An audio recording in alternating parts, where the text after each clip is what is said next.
Hello, everybody, and welcome to the Smite Update Show 9.11. We're super excited to be here for so many reasons, not the least of which is the RuneScape event coming, which y'all got to see the trailer for earlier. But there's just so many things to talk about. We have balance, we have a ton of new content, like always, like with every show. So we're super excited to have y'all here, and I mean, let's just get right into it. I'm joined by Clumsy and AJ, so welcome aboard, you two. Super excited to have everybody here. You look very festive, don't you? We do. Oh, this looks even more ridiculous than I thought. Okay. It looks great. You're I don't so know what you're tall. talking about. So, yeah, it makes us look taller. It's intimidating. Now we hold the power in the conversation. So, either way, let's dive right into some balance. We have game modes and map type stuff up first, and we're kicking it off with some ranked shenanigans, I guess. So, what's going on with that? Just want to message out the usual ranked reset that's The going to usual. happen in this update. So players and masters and diamond and grandmasters will be reset to 2750 MMR. You know, the usual. The usual. Yeah. So just some ranked switcheronis. It So, will be the last split of the season, though. So, you know, now's your keep it in chance. If you got any big moves to make in that ranked leaderboards before the end of the year and before everything gets bigger reset, now's the time. yeah, climb that ladder. So, also a horrifying reminder that it's November already. So, shout out to that. Next up, Duel and Joust having some changes come to kind of both of them. What's going on with those two? Now, this is a very exciting one. This is one that we've been talking about for a while. So, in this next update, Joust and Duel will be switching their maps. So That's wild. Joust 3v3 and Ranked Joust 3v3 will be played on the larger Jade Corruption Ooh. map, and Duel will return to the Season 3's Chinese Joust map. Ooh, nice. Including that, there's some extra notes on the patch notes just to confirm that the changes that are intended for Duel are staying on Duel. They're not going with the map. So the item rules that go with Duel are also going to be moving over to the other map and vice versa. So Duel is still going to play like Duel and Joust is still going to play like Joust. No other changes to those rule sets, to items, or no buffs or nerfs. Just swapping the maps. Got it. Hey, still But super that's cool. a very exciting change. It's Oh, essentially yeah. pretty much 2 new game modes Yeah. for one those update. players, yeah, Absolutely true. So super cool. Adding to that, Arena looks like it's also getting a bit of a visual change, yeah? Oh, yeah. We are going to be returning to Cthulhu's Arena. Spooky. Yes, it's, the holidays, and now it's time to give thanks for the madness, the great yeah. madness in the sky, Yeah. and other sorts of deep insanity and horror. But no, that map is just really cool, It really is. pretty. So we're just kind of cycling through some of our arena maps that we have, and we want to make it a kind of a surprise. So who knows when we'll cycle it back again? Maybe we'll change it up. But yeah, that map was really beautiful. We wanted people It to was. get some more time to spend on it. Yeah, hey, I give thanks for my madness all the time. If it weren't for that, I would not make it. Next up, Conquest, also getting some changes to it, it looks like. Yeah, couple conquest changes. A few. We'll go into these in a little more detail later in the show when we talk about some other balance. But we are first doing one change where we're extending the Invader's Curse a little deeper into the jungle. People were invading so hard that they went all the way through the curse until they were outside of the curse again. And then they had to run all the way back through it. That's been Powerful. extended, so you're going to stay cursed if Stay you try to cursed. push through. There was some fringe testing of some green buff invading that we had to go ahead and shut down. Sorry about that, but that's how it goes. And then we also have some very exciting changes here with the red buff holder, the Manticore. Yeah, monster. mages Really? be praised. Yes. We'll talk more about mages soon, but we're decreasing the max health and the magical protections of that specific buff hold monster to help those mages who really struggle to clear it by themselves. This should make it a little bit easier. Nice. Yeah, noticeably so. Cool stuff. Lots of map changes. Not going to stop there, though. Next up, a little bit spicy, I believe. Ooh, yeah. Looks like we have some domination talk, huh? More game modes More in this update game already? Yes, In there this is. So the domination map is going to be returning for the first Smite night of the update. Yep. So that'll be November a 19th? week from this weekend. Yeah, the next Yeah. weekend. It will also be available as a custom mode for those of you who want to play even more domination. And even more excitingly, we have done some touch-ups to the mode, some design changes, which is pretty exciting. So yeah, there's quite a few actually. First of all, the XP and gold and player level have been changed from level 3 to level 5 and 1500 to 3000 to give you more of a jump start on that map. Yeah, kick it off. Yeah, exactly. Kick it off strong. Some layout changes. So there's extra paths in the middle of the capture point have been carved out so you can go more easily from side to side. That middle point is a lot more risky now. Oh, yeah. Yeah. People can attack you from more angles. It's a lot harder to hold. And it's quicker to rotate, which is really nice. Ooh. Buff camps have been relocated. There's a lot of changes there. You'll definitely want to pay attention to where the new buff camps spawn. You can get them a little bit more easily while Yeah. still kind of defending a point, roaming a little bit. Fountains have moved up, so you're a little bit closer to the action, so you don't have to run across that bridge. I believe you still can go on the bridge if you want. Yeah, If you give felt that a like try. it. But it's just deeper into your own fountain, so that doesn't really do much for you. But it is there. But you'll be respawning a lot closer, so you get back to the action faster. This one's spicy. Yeah, there's also a completely new mechanic here. Yes. Ooh. So this one's pretty big. There's going to be now little portal guards that actually swap sides on each team. Awesome. And that allows actually the team to go through a portal to go either on the left side or the right side of the map. Yeah. No, these are going to just keep falling. I knew this was going to happen. Bearing the crown of the gnome child is Yeah, hard. exactly. No, I've well, just got the first one of all, thing there's now. a portal. Yeah, so which this wasn't is there before. a new portal. Also new. That allows you to go through that, and you're either going to end up on either the left side or the right side of the map, depending on where the current portal guard is. Yeah. And that's going to swap during the match too. Right. Exactly.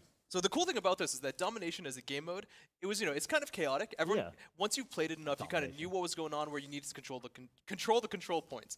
But now with the portals and the portal guards, it lends each team to have their own kind of dedicated side. Yeah. So everyone's kind of fighting over the middle. That makes sense. That's the contested point. But now whichever side your portal's going to be on is kind of like your home point. It makes it's a little bit more logical for teams to kind of keep their home point safe as well as go for the contested points, rather than all 3 points just being contested all the time. Got it. Okay. But then it can swap, and it can also be countered if you kill their objective. And then finally, there's a set of changes involving the Sand Guardians, which are effectively the towers. Yeah. The objectives that hold each point. There's going to be some better visual feedback there on the pie wheels and timers. The Sand Guardians are not going to capture until a capture point changes ownership, so that makes it a little bit easier to take a point. So it doesn't like keep respawning towers. If I kill your tower, then you have to defend a point with no tower for longer. Encourages a chance for it to change ownership. Got it. Sand Guardians also will not regen. Again, Ooh, same true. goal there. Because Ooh. You can whittle them down, yeah. A very common experience in old domination would be that one team very clearly and strongly captures and defends 2 points and never really loses them, and the game ends. Yeah, never lets go. Exactly. And even if you do take one, it's really hard to catch up. Because they've gotten such a huge lead in the ticket count already. So we did a lot of changes here to encourage the more changing of ownership over each point. So there's going to be a lot more combat and just it's a lot more aggressive. So the Sand Guardians don't regenerate. The Sand Guardian aggro has been reduced. And the Sand Guardian towers now use Joust AI, which they will not attack enemies outside of the capture point. Which essentially, that again, makes them a little bit easier to capture. They used to kill archers before archers could even kill them, right? So now it's fair. So yeah, quite a few changes in that game mode. Seems so. Yeah, shout out to the level design team for really putting some extra love into it for this Smite Night event. Yeah. Smite Night event and custom game potential. So, bully your streamer into doing it. Don't do that. That was please don't do that. Yeah, let Talk us, to your Or streamer. do. yeah. And let us know how the balance changes go. Like I'm also the team's very curious, but I'm super curious if you guys prefer the Portal Guardians, if you guys like the way the map has changed now. The balance. If you're doing competitive domination in-houses, let someone know so we can come in there and check them out. Yeah. Hype it up, yeah, Or at for least sure. record it, make a video out of it. We want to see how it goes. Ranked domination win, Ping me on Twitter. It'll be good. Please I'll watch it. All right, cool. So next up, that's kind of it for the map balances, which it was a lot. I mean, we're always doing a lot. If you ever wondered, these are like, this weighs 15 pounds. But next up, we're going to move into some balance changes, like the general balance changes, but we're doing it a little bit differently, which I'll let AJ explain for the finer part here in a second. But essentially what we're doing is we're going to hit things a little high level and change the flow of the show a little bit, As we continue to grow, we want to get y'all the information in a more digestible manner, and we think we found a cool way to do it. Obviously, we'll be looking for y'all's feedback, but I'll let AJ do the explaining because he obviously knows what's going on more. So AJ, what's the new flow? Yeah, and those of you who are following along the patch notes, you'll notice that they're also in a different order, different style. This is meant just to give us a little bit different way of communicating about each patch, each individual balance change. Really, these balance changes tend to be part of larger goals that all work together. Yeah.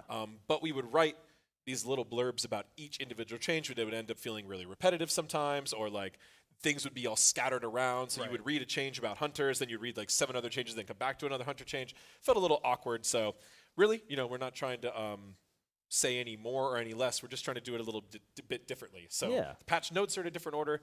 Therefore, the show will be.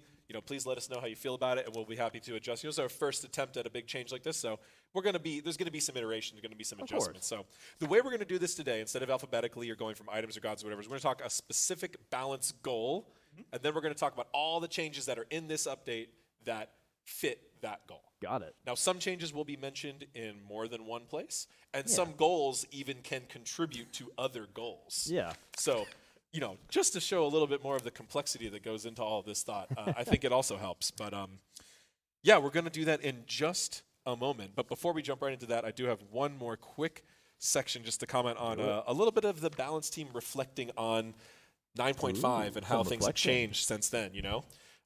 There's a lot of discussion in the community about it. We still see it pretty much every patch. So we kind of wanted to just talk about it a little bit here right now. So Floor is yours. the first thing is we want to acknowledge that there's two groups of players, right? One group gets really worried about every buff because they loved the 9.5 update and they think that made the game feel so much better. And when they see new buffs, they get worried that every buff is going to undo all this hard work. And a quick recap as well. The 9.5 update, we're talking about the time to kill changes, where health and scaling across the board, increased level. Everyone got a little bit tankier, just for context sake. Right, and most importantly, that change was a 40% base protections change to the early game. So it was a little bit more early game. But there's also a group of players who they didn't really feel like they needed 9.5. They knew the game was high kills at that time, but they liked it like that. They could position themselves. They felt like they could avoid it. So they've been continually asking for early aggression. Really, I think what's important is that we really met our goals for 9.5. Number one, right? We wanted to specifically make the early game of Smite less punishing. And we did succeed at that quite handily. The amount of early surrenders dropped by like 33%. Wow. The amount of total kills in a match didn't actually drop that much at all. Which is good. But most of them got shifted into the mid and late game, right? That was really good. But those changes were pretty intense because we really wanted to make sure that early game hit what we wanted. We wanted players to to feel we the we wanted people to that. feel it, and we wanted to meet our goal. So, but realistically, somewhere in between is actually probably the right place to be. Yeah. So both of these groups of players are really valid in their concerns, right? Absolutely. The players who want more aggression, we have been delivering that little bit by bit. A good amount of that has been actually in the Conquest map. Yeah. As opposed to the items or the gods doing more damage, especially in the early game. Yeah. Those of you who are worried about every buff, I just want to reassure you that even a big buff like 40 base damage and some scaling to Thor is still not nearly as much as 40% base protections was to every single god. We're still in a much more forgiving early game of Smite. Even after all the buffs we've done this year, all the changes, still significantly harder to die in those first few levels than it was before. Yeah. So overall, that's the way we're going to keep going, right? We're going to keep exploring this middle ground. There's going to be a lot of buffs today, some of which are going to buff the early game for classes that need it or items that really need it, that feel like they're falling behind. That doesn't mean it's undoing 9.5. It's just focusing on specific character classes, archetypes that need it. Right. We're also going to keep looking at the late game, where it does still feel pretty bursty because we didn't really adjust that much. Right. So there's going to be some late game changes. Those are other things we'll continue looking into. And of course, as we come to the end of the year, we have a lot of really big changes. So if something really big or spicy doesn't make it into these last few updates of the year, there's always the beginning of next year where we can really do something big. Cool. Absolutely. Well, that's good information to know. Yeah. So from there, we move into this new balance section, this interesting new take on things, and as was mentioned, some items might be mentioned twice, but again, things can contribute to different roles. Nerfing something could help one class and damage another class. It could be it's all very connected. It's all very connected, and we're hoping to pass on kind of how our thought process works for that, starting with some mage early game buffs, it looks like. So what's happening? This is the biggest aspect of the patch today. So mage early game buffs. We've seen in the SPL, hunters taking over mid lane quite a bit. Yeah. We've seen a lot of talk about mages not being viable. This tends to be discussed more at high level play than at low level play. A lot of, even in ranked and normal modes, mages do a little bit better. So a lot of these changes are focusing specifically on that SPL concern of mages not getting picked up there, which a lot of players have also understood and has translated down to other. It's echoed through the community. And it's things that we've talked about in the previous patches. Itemization has changed a little bit at a time, but we're addressing it a little bit more wholesale here. So in the mage early game buffs, we're going to have quite a lot of stuff here. We're going to have the red buff, conquest change, of course, contributes to it. We're going to be nerfing mid lane hunters as well as some other late game burst damage to help with mage early game burst damage. There's a little bit of a shift there. We also have some rework, almost a stat rework to Vamp Shroud and its upgrades. We have a bunch of underperforming mages getting buffed. We have a couple other mage items being buffed specifically through cost, helping them get online earlier. So a lot of changes here. We're going to go through them now, one at a time. But it's going to be a little bit more free-flowing as we go. This is our first time doing this too, so if you are confused, keep an eye on the screen because the changes are going to be coming up here soon. Yeah. And also, you can have the patch notes pulled up, which is all sorted into each section already, ready to go, and nice in order for you. But first up, spoiler alert, we've announcing in this section that there's going to be mid-hunter nerfs and late-game nerfs coming.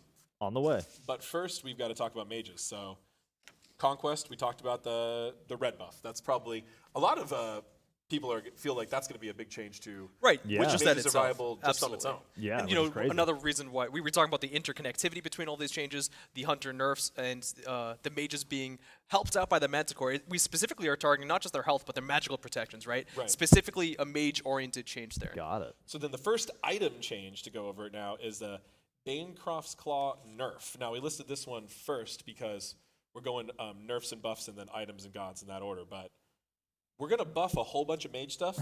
We got to nerf the best thing too. Yeah, right? gotta bring it in We don't line. just want to over buff mages across the board. So there are some nerfs across this patch. There are some more shifts, which we've been seeing feedback from the community before. They didn't like us holding every nerf for the bonus. If something needs a nerf, let's go ahead and get it done Give now. it the nerf. No reason to wait. So a lot of the mages that are performing the best right now, especially at other skill levels, are the bruisery, self-healing type of mages. It's this is the pinnacle of Hades, Zhongqi, Chang'e, Baron.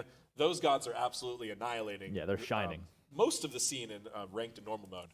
In SPL, we're seeing a couple ones like Hades. Hades is in the SPL, Yeah, probably crazy. doing a little bit too well. And there's a Hades nerf coming up here too, but this is the first part of the Hades nerf, effectively. right, exactly. But then we've got to move on to the specific buffs we need for our mages. This one being pretty big here, the Sands of Time, getting increased true damage on minions from 10 to 15. Yeah. That's going to help every single mage in the game clear their minions better in the early game. Yep. Yeah. Pretty much the number one thing people were saying is what is holding them back from competing with hunters in the mid lane. Right. So that'll be a big one. Yeah, lots of that going on. Let's see. We have a whole lot of other changes that I'm going to move ahead to the Vampiric Shroud one. Yeah, that's a big one too, because it's Yes. almost a stat rework, right? It's pretty much heavy. a rework. We wanted to be careful calling it a rework because Yeah. we know there's a lot of specific expectations that come with reworks. But it is effectively a stat-based rework. So Vamp Shroud was kind of a bruiser item. Right, absolutely. But that had been really absorbed by the solo lane. yeah. And if we tried to buff it at all, the solo lane Guardians would just run wild with it. So Yeah, we've go crazy. reorganized it to be more of a full power lifesteal starter for mages. Got it. So if you really want to start something with some lifesteal and power, this is going to be your item to go. You're going to want to go Vamp Shroud for increased magical power, removing the physical protections and the health, but increasing the lifesteal and adding that MP5 to help you keep your mana up in the mid lane. Much Yeah. more aggressive focus All that now. sustain. Much more. Yeah. And because of these changes, the upgrades, the Sacrificial Shroud and the Blood-Soaked Shroud, had to also be adjusted as well. The Sacrificial Shroud being the much more aggressive one. That's the high power, high lifesteal, and that's the one that actually hurts you Yep. in order to let you deal more damage. It will be maintaining, in fact, increasing the physical protection, so that's where the shift is going to be for Sacrificial Shroud. But for Blood-Soaked Shroud as the alternate, we will still be removing entirely the physical protections and actually increasing the health for that one. So there's a trade-off for those Right, two. so they're both going to be a little bit higher power than before, around the same. Well, we're buffing one. One's going to have more procs, Patch one's going to have more health. Yeah, it's a lot of stat changes for that for sure, and crazy for that's basically, like you said, it's a soft rework to the stats, which is an incredibly big change for the item. This could have some really big changes. And although we don't see Vamp Shroud in the mid lane that much right now, we might with these changes. This could be this could push Sands over of the Time edge. is going to be bonkers, and that's going to help mages a lot too. But we wanted to make sure we gave them more options instead of just leaning entirely and saying, okay, mages are just going to build sands for the rest of the year. Yeah. We wanted to give them some more options. Conduit Gem is still mostly been stolen by solo lane Guardians as well. Right. So we had to be careful about buffing that one because we didn't want to overbuff that one. Yep. Of course, Between yeah. Conduit Gem and Tainted Steel, there's options for the Bruisers in the Soul Lane, and if they want to go Vamp Shroud, that still could be possible, especially with the power. But they're not going to be getting any of the tanky benefits that Warriors Axe or something else could provide instead. They'll have to watch their trades for sure. So next up with some standard tier 3 item buffs for our mages, we have Soul Gem, decreasing the stacks required to trigger the passive, that is a spicy buff. That is, yeah. You're going to be able to do the burst damage trigger off of this a lot easier now. A little bit more healing There there. was always a specific gods we always felt like were limited because you had to really be able to use enough abilities to get this trigger, and I feel like reducing this is going to open it up to a lot more mages, which is really nice. We're also decreasing the cost of Chronos Pendant. Ooh-hoo-hoo. Very popular item at casual tier. Not one we had seen too often in pros, but and a lot of the discussion about mages being a little bit underpowered came with how buffing their early game, just giving them more damage, giving them more clear, but also how long it takes them to get online. Right, So exactly. we're trying to address that a little bit today as well. Because if we are seeing mages right now, we're seeing a lot of these almost single or double stacking items, right? Mages could be okay, even currently, but they're opting into Warlock Staff or Book of Thoth or sometimes both. Their power curve just doesn't really accelerate them enough to compete with hunters. But now we just want to bring in some of these early game options. Maybe it'll be after one stacking item, or maybe it'll be the first one right after their starter item. But just trying to align the power curve a little bit better. Sounds good. That's it for items. Now moving on to gods. Yeah, we we have have the quite gods. a few gods getting buffed. Agni is getting some buffs to his base damage on Flame Wave and Rain of Fire. Important to note that a lot of these characters are going to be similar changes as you might have seen in 9.4, Okay. but being reverted. All right. One of Bringing the it things back. we did before 9.5 was test nerfing a lot of gods across many different specific elements. Yeah. And what we noticed was that had some impact, but it was a little bit smaller than what the Right. player base at the time was really communicating to us. So 9.5 came through and made a much larger Yeah, impact we than swung any the of these hammer for changes that did. So a lot of these gods are now really struggling in the post 9.5 world. So doing our best to bring back a few more mages, especially with the goal of just getting them to the mid lane in Yeah, SPL, back as in the well mid as lane. making a lot more viable mages in the mid lane. So opening up that god pool to be a lot more options. Yeah. Got it. Which would be really exciting to see. I agree. I think Agni's going to come back big time with this one, by the way. I'm ready for some Agni plays, honestly. So make it happen. Let's bring it back. Next up, we have a very spicy change for Anubis. Anubis. Yeah, this one's good. Yeah, so Plague of Locusts seeing a really big cooldown decrease. Ooh, Which more the thing bugs. was, this ability is really good at clearing the wave and dealing damage, but it's also very risky. He often has to cancel it really quickly and doesn't really get that max benefit for it. Yeah. So we were talking about how come Anubis can't be good even when there's pressure so valued? It's like, well, it's too risky, and he just has to stand there, and if you have to cancel it, then you're just can't do anything for a long Yeah, time. you're right? on cooldown. Yeah. Decreasing that cooldown here will give Anubis a lot more chance to keep that pressure up and keep the clear moving. Right. Got And it. even if you are maxing your 3, if you feel like you need that, you're against someone else that can poke you out because your 1's going to put you in a very specific spot. At least if you're going to be using that Plague of Locusts, with that heavily reduced cooldown in the early game, you can then maybe use it either twice in wave or maybe when you're rotating into the jungle. Maybe Yeah. he juggles It gives you too. it gives you that flexibility. Ooh. I mean, with Vamp Shroud as well, Anubis stocks are high. Yeah. stonks. Discordia coming up next with just a simple base damage buff to her AO1, her unruly magic, her core lane damage and poke ability. Yeah. She's been on the lower end, and this is a small change, but it might be enough to bring her back along with the other items. A little more chaos in the battleground. All for it. Hera. Hera's a Ooh. big one. Hera's a big We one. haven't seen her as much lately. No. It's been a little while. It's been a minute. But yeah, so what's happening with her? It looks like a couple things, actually. 2 different abilities. Yeah, so the Royal Assault is actually increasing the range on specifically the deployable hand component of this attack. Okay. Here's one of those mages where she's got a little bit of that long range poke with polymorph, even with the Royal Assault, but you have to really position yourself in the wave at a specific part of it. Yeah. And able to hit the entire wave with the ability. And you're still going to need to do that here too, but it's going to give her poke, either in wave or even in team fights, a little bit of that extra range. And that's kind of what she needs to be a bit more flexible. Right.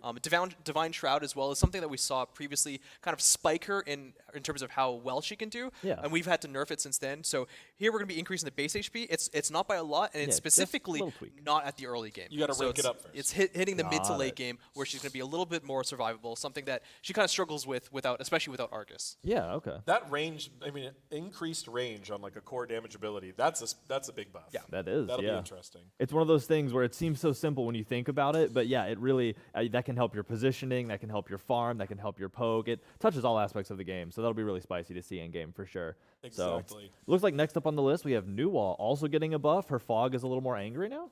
Yep, decreased cooldown. Say angry? Angry? I mean, when it passes, I'm like walking and It's- she pops out of it and hits me, I'm angry. So Absolutely. Decreased cooldown, that's going to help her clear. Also going to Yeah. help her team utility, right? That stealth is pretty strong. it is pretty strong. Scylla up next. Ooh, another scary thing. Scylla with Crush. Well, We were very careful with this one. Okay. How Yes. We careful? know Scylla can be volatile, but Good word. she does struggle in the early game lane clear because she only has one AoE ability, really. Yeah. Right. So we went ahead and looked at Crush. Specifically, we, through mid-season and some work with Aggro on the design team, making some new features around giving gods specifically more minion damage in specific places. This is a very logical place to put it. If we buff Makes just sense. Crush base damage, then everyone's getting blown up again. That's not what we want to do. Right. We just talked about that for a long time with 9.5. True. But we do want to help her clear in the early game, so now she's going to get a little extra bonus damage on that Crush. Awesome. Or you could just build all 4 rings blindly and auto attack everything. I mean, you know, just an opinion. Next up, Zeus getting some changes. So talk about aggro. You know, some Zeus getting a little. Yeah, love. I feel like He's cheering watching the show. he's at home clapping right now. I feel like it wasn't too long ago when we were saying the exact same thing, but in reverse. Like, oh, True. Zeus hits, Zeus hits. You know, Well, that's because if people already forgot, Zeus was like the best god in the game for a few months. Exactly. This year. Yep. But yeah, you know, some, maybe it was a little bit too far, and we're going to get mostly a little bit of reverts in terms of the damage nerfs that he's had. So Chain Lightning, increasing the base damage, Detonate Charge, also increasing the base damage. It's not going to be by a lot. We don't want to bring Zeus back to those incredibly high glory right to days. the top again. But just a little bit of love. All these item changes also compounding a lot Exactly. of these mage changes, so we're being a little bit careful here. So because we have to be careful with the buffs, because the item buffs compound those, that also means we have to be especially heavy with the nerfs. Yeah. Because if we're trying to nerf a mage right now and all their items just got buffed, it's not even a nerf unless we make sure we overcorrect that. Yeah. So therefore, the Morgan is dead. Bye, All right, Morgan. yeah. I mean, so Rest in peace. Yeah, Morgan see you next players. year. we were talking about the SPL. We're talking about high level competitive play as well as high level ranked and stuff like Yeah. that. Mages are generally not doing so well. We talked about that. There is maybe a few of them that are doing particularly strong, Right. and the Morgan is one of those. So like AJ said, with the compounding buffs that mages are getting, some of the top hitting mages need to be nerfed. She's still going to get played. You know she will. Oh, but this yeah. is a very heavy nerf just to make sure that we open up the field for more mages and make sure she's Exactly. not the only option. So she's Yeah. going to get decreased damage to minions on her ability 1, as well as decreased magical power scaling.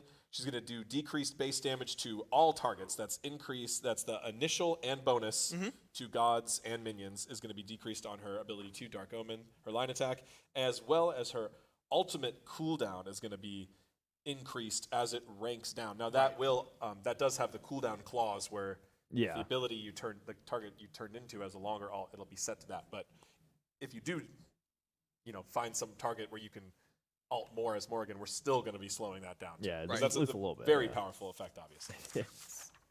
Well, cool. I So believe is- that's the end of the mage buffs though, right there, isn't it? So that was a There lot is of a stuff. Hades nerf in here too. I must have put him in another section though.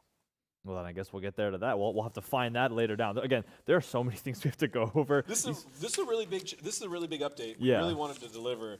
I know a lot of times people think that we want to be really scared and careful towards the end of the year, but we're not there yet. No. We still got a couple more bonuses, a whole other main update Yeah, we're before SWC. fine. We wanted to make sure we had a lot of fun and spicy stuff in here. And, tonight. and we know the players have been clamoring and making sure that they wanted to see a lot of changes coming into the game, so we weren't going to hesitate on that. Yeah, if the players want it, then we're swinging for the fences every time. All right, bringing us to our next section, the mid hunters. That's one of the reasons that mages are being poked out is Yeah. the mid hunters. You need to go to the next page, maybe, or did I skip? Yeah, I was just like, wait, I think did you skipped. I think we have late game we're on- burst damage. We're on first. 12. Oh, you're right. My bad. See, we're learning how to do this. It's a work in progress. Late game burst comes Damage. up next. Yeah, getting a little nerfed up. So we buffed a lot of mage early game, Yes. and we want to be careful via the 9.5 discussion that we're not over buffing uniformly. Yeah. So this is actually a shift. We're getting some buffs in the early game, but that's going to actually lead us to want to do some nerfs in the late game. Okay. And it's not just going to affect mages. We're also going to be looking at assassins and mid hunters for these Ooh, nerfs. So that got it. includes a Titan's Bane nerf, an Obsidian Shard nerf, and a Staff of Mirrodin nerf. Yes. Cool. Yeah. I So mean, those 3 nerfs cover quite a bit of classes. Yeah, they sure do. combined. And we want to be careful as well, because I feel like every time we go, there's going to be a nerf to the late game. I feel like immediately Twitch chat might already be saying, like, Warriors and Guardians tank meta, what's going on? These nerfs are applicable, and they're hitting those hard-hitting items, but they're not massive, right? It's not like their Yeah. percentage pen is being changed or gutted or anything right now. Right. So, It's right. cost changes and power for both the 2 main ones, Titan's Bane and Obsidian Shard. Which those 2 we usually keep pretty tight together when we make balance Right. changes. Yeah. So Kinda both hand going to in get a bit hand. more expensive. Both going to get a little bit more less power. And then Staff of Mirrodin is also going to see a decreased damage buff from the passive. Yeah, The specific okay. passive effect. The mages that can use that very well it hits hard. Yeah, and it sure really does. blows people up in the late game, so we're taking a 5% off of that. Yeah, just to try to keep from things blowing up. All right, cool. Well, it looks like now we get Now to we move can into talk those about mid-hunter mid-hunters, nerfs right? you were getting Everybody's onto. been wanting these ones, so Yeah. I got to make sure we do that. Let's Now, get into it. We've been, obviously, talking about mages, mid-hunters pushing out mages. Yeah. We are seeing a bit of just traditional hunters going traditional build and, and standard ADC in the mid lane still. But all of those mage buffs we did already should help combat that. Yeah. Now, Bring we them did want to back. additionally nerf this mages, the mids that are specifically a couple items and gods that are in this zone, right? And that's going to include Crusher nerf, Titan's Bane nerf, and a Muzen Cobb nerf. Got it. And like we talked The about, there's a little bit of bees. interconnectivity. So we've already discussed the Titan's Bane nerf. Right, Yeah. so it fits into multiple goals, right? Exactly. Yeah. Titan's Bane nerf is helping mages, it's hurting mid-hunters, it's also lowering late game base damage. Exactly. Or Look at late game that. burst damage. There's a Venn but yeah, diagram so somewhere. let's We haven't see. made it yet, but Crusher is Imagine losing it. physical power. That's the new one, because Yeah. we already talked about Titan's Bane. And then Muzen Cobb To is confirm it getting real nerfed. quick, because I know it says it here. It's not going to 402. Yeah. It's probably just a 40. In That's fact, it is 40. definitely just That's a 40. 40. it's definitely just a 40. It's like, I was like waiting for him, like, is this going to? Yep, okay. Come on, guys, you could have caught that one. I just wanted to scare people. That was just. I mean, Halloween's over, but I They're didn't like, get well, the enough scares designers in. put So it. That we got yeah, it. if you don't build Crusher mid lane, you're just So, forfeit. 45 to 40 for the Crusher. Yeah, 45 Losing to some 40. power off of Crusher and Titan's Bane, as well as a Muzen Cobb getting additional nerfs now. Just got nerfed in the bonus, but hitting him again here, making sure we give mages a chance in that mid lane. So that's decreased base damage on Swarm, which Yeah. is his primary lane clear. Keep in note, though, that ability does apply beads. There's Yeah, I was going to additional say, damage that there. looks like it's really, really low, but it does have more damage associated to it. Yeah. And the Stinger, specifically the CDR from picking up the Stinger, is going to be 20% weaker, which is a pretty big change. It is That pretty big change. Yeah. So, well, super cool stuff. I believe that's it for that section, but I believe we're now in Warrior solo buffs. Yes. Oh, now yeah, here we're we go. moving across the Yeah, conquest map jumping to another over to a side different that lane. hasn't been really mentioned with these other changes. So Yeah. we are noticing a lot of Guardians in solo. Still. So we want to try to buff Warriors. And we also have heard that there's a lot of underwhelming physical protection options. Got it. Right. Which you could imagine would be a little counterintuitive if we're trying to make Warriors come back. But Warriors generally are not as worried about the physical protections. It's really about giving Warriors and support and Guardians better protection against Assassins and Hunters. Yeah, got So it. to bring back Warriors, we want to help them beat out Guardians in that lane, as well as we want to help them itemize, or be able to itemize, to better tank Hunters and Assassins in the late game. Yeah, to help them thrive in that lane without just being instantly killed on a gank. Yeah, so we do have a bunch of changes to items and gods here. The first that. one is the Warding Sigil starter item, increasing the magical protections there. So this one is kind of not been super popular throughout the years. It doesn't Yeah. really have a very clear identity, but what we wanted to do is use this opportunity to give it that, which is that this is the super tanky one, Yeah. right? The passive helps you just take less damage from all sources, but we're also buffing up the magical protection here. So if you do expect yourself in lane as a warrior against a aggressive guardian in the solo lane, you could buy this to be especially tanky, so you have Yeah. a hard time bursting you down, or whittling you down. Anything to add on the starter change there, Clumsy? No, that's particularly it. We want to be very careful that, to look at the current starter items that Warriors are using and not overinflate those that already are good. Yeah. We're seeing a lot of Axe still. We're seeing a lot of Tainted Steel. So this was one that we wanted to just make sure felt a little bit better. Yeah. Cool. So next up for warrior buffs, we have a Berserker Shield buff. Increasing its physical protection, so making it a little bit tankier, helping them to counter Yeah, those bulk up a little. hunters. Yeah, we went for bulk changes in most of these warrior changes here. So we got physical protection buff and damage mitigation on the passive Yeah. buffs on Berserker Shield. On Mystical Mail, we got health and protections buff. Yep. Yeah. We did not want to bring back the damage on that because that was actually contributing to a lot of solo lane guardian AFK farm solo, as they call it. Yeah. So, but making this a better tanky option for warriors to pick up if they want some additional damage in the early game and to better tank up against those physical DPS characters in the late game. Got it. Next up looks like Runic Shield getting a little bit of a Yep. buff too. So increasing the magical power debuff aura. Debuff aura. So that means, if you're going to be picking this up against bruisers, against mages in general, they're going to be dealing less damage. Yeah. Right. So if warrior pick this up against the guardian in that lane, they don't buy much power. They're going to feel this nerf. Yeah. It'll be a pool noodle fight basically. So we wanted to give the this is the second, I think, change for warriors directly against a guardian in their lane. This would help them. Yeah. Yeah. We also have a sledge buff. giving it a little bit more power, as well as increasing its physical protections per stack. So this protection stacks are no longer going to be symmetrical. It's actually going to be a little bit more indexed towards the physical defense. Got it. Which is exciting. Yeah, a little more physical bulk. I mean, like you said, lots of bulk changes for these, so cool. We also have a lot of relic changes, and instead of keeping those in their own section, Yeah, I was just like, wait a second, we brought them over here. A little bit Gotcha. to fit into the lanes and roles Right. that we usually build them. There's someone probably out there saying, oh, whatever, Guardians build Thorns too sometimes, but generally we see this in the solo lane, not in the support.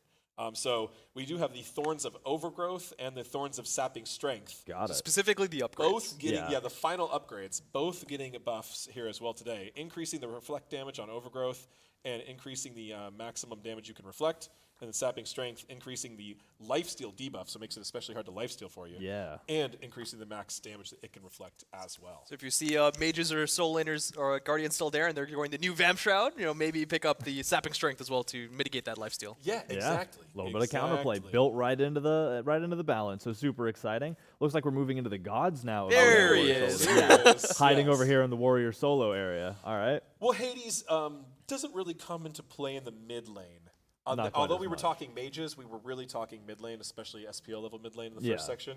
But we're talking solo lane now. This is where Hades has been showing up. He has been putting up bonkers numbers most of the year. Doing work. Yeah, so Claw getting nerfed is definitely part of that. That is an item he often picks up, but not always.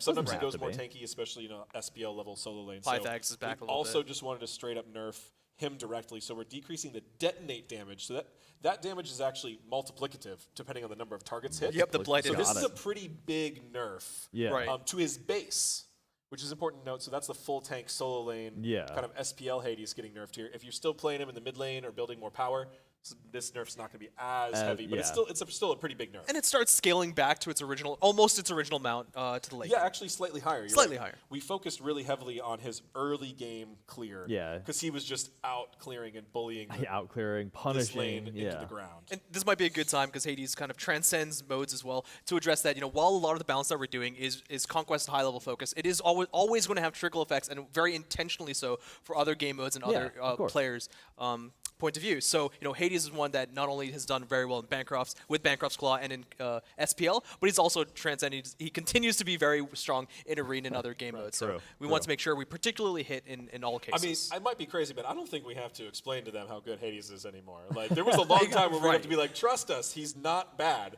But he was actually, what did we see in our stats? Like top 3, top 2? He's been for most a banned while. and ranked right now? Exactly. Which I don't think Hades has ever done in his entire career. So hit that ban tier before. He hit the glow up, and people were like, no, not in my game. While his win percentage might have been high historically, as soon as we saw him being played in the SPL, and then as soon as the ban count rises, we know players know. Right. Yeah. So then we also have 2 fun buffs to bring back some warriors to the solo lane. Gilgamesh, who famously known for being nerfed a lot of times. The King of Brazilian was strong. Finally was nerfed, very out of the meta. Bringing him back, and we're actually trying to bring him back in a new way here by adding a little new component where he's going to be able to gain HP 5 during the effects of his Sunforged Scimitar stim. Right. So that's his AOE. So hoping to give him a little bit more solo lane, durability there. Yeah, a little more sustain. Which we don't think that would be valued as much on jungle Gilgamesh. Yeah. We still might see given some buffs, but we're also decreasing the cooldown on dropkick. Yeah. Because that was an ability he really relies on, and that went up. So we're just taking it back down a notch, making sure he can clear in that lane. More kicking, the better, in my opinion. So we wanted to be very careful not to directly just increase his damage, across the board. Yeah. So like we said, a utility and, kind of a double utility. And then obviously there might be people correcting me saying, hey, cooldown reduction is damage increase, but it's not directly. We want to be very careful with how we did that. I think that's a good point for the burst and the 9.5 type of community. Yeah. Cooldown is a good way to give characters an edge without necessarily bringing back burst. It's over time. Yeah, you got to get bursted multiple times, all right? And then it's not my fault anymore. That's on you. Yeah. Okay? You didn't dodge the kick, just, the classic to win, be better. So learning finally, last warrior solo buff we have here is Sun Wukong. Yeah. Any Sun Wukong players on the couch? Yeah, I like Sun Wukong. Yeah. Not a lot. Well, we were just in a Soul Eater Bluestone meta, and we still did not see much. Yeah, pretty crazy. So that was a signal to us that he needed some buffs. We're looking at the passive here, making that much more effective. So when he gets low health now, he was already really good at being evasive and just staying in the fight. He's going to be even better at that. Yeah. Which is really cool because that's his identity. And we're also leaning into more disruption on Master's Will. No, you can't have the knockup back. Not yet, at least. Yeah. Yes, we know. may have joked Yes, about we it, and know. we're like, huh, Yes, what we've if? talked about it. Yes, we've talked about it. Unless, Yes, you know. we've looked hard in the mirror and said, no, we shouldn't do that. Yes, exactly. But this increased duration on that CC is going to be impactful too. Yeah, I think that'll be really helpful. Well, cool. That wraps up that section. On to another section. So this one hits home for me because I am definitely a Guardian player. So shout out to supports and getting some buffs. What's happening in the support world? Yeah, this one's easy. Support buffs. That's all there is to it. Looking to find a couple buffs for support. So when we're Atlas talking players. about the late game burst, Yeah. oftentimes support players are a big part of that conversation because they're in there, they're trying to take damage. They want to absorb that damage. Yeah. But when they feel like they're getting bursted exceptionally fast, that doesn't feel good. You know, No, we want yeah. supports to be able to be tanky. That's a goal for us that we're going to be looking into maybe more in the distant future. But for now, we do have some quick buffs to their core items as well as a bunch of utility relic buffs, which I think are really exciting, especially as we go into a more competitive section of the year. All of these relics, I think, are really big game-changing possibilities. Oh, yeah. Seeing some of those swap in. So, yeah, it looks like we're starting off right up with some of those relics with Ankh, Drowned Ankh specifically. So for these relics, we tried to look at only the most upgraded relics first. We Got weren't it. really Very hitting top. the tier 1s and tier 2s. We weren't trying to really throw off the balance of those relics immediately. Yeah. We're often looking at, there's two choices for each upgrade, right?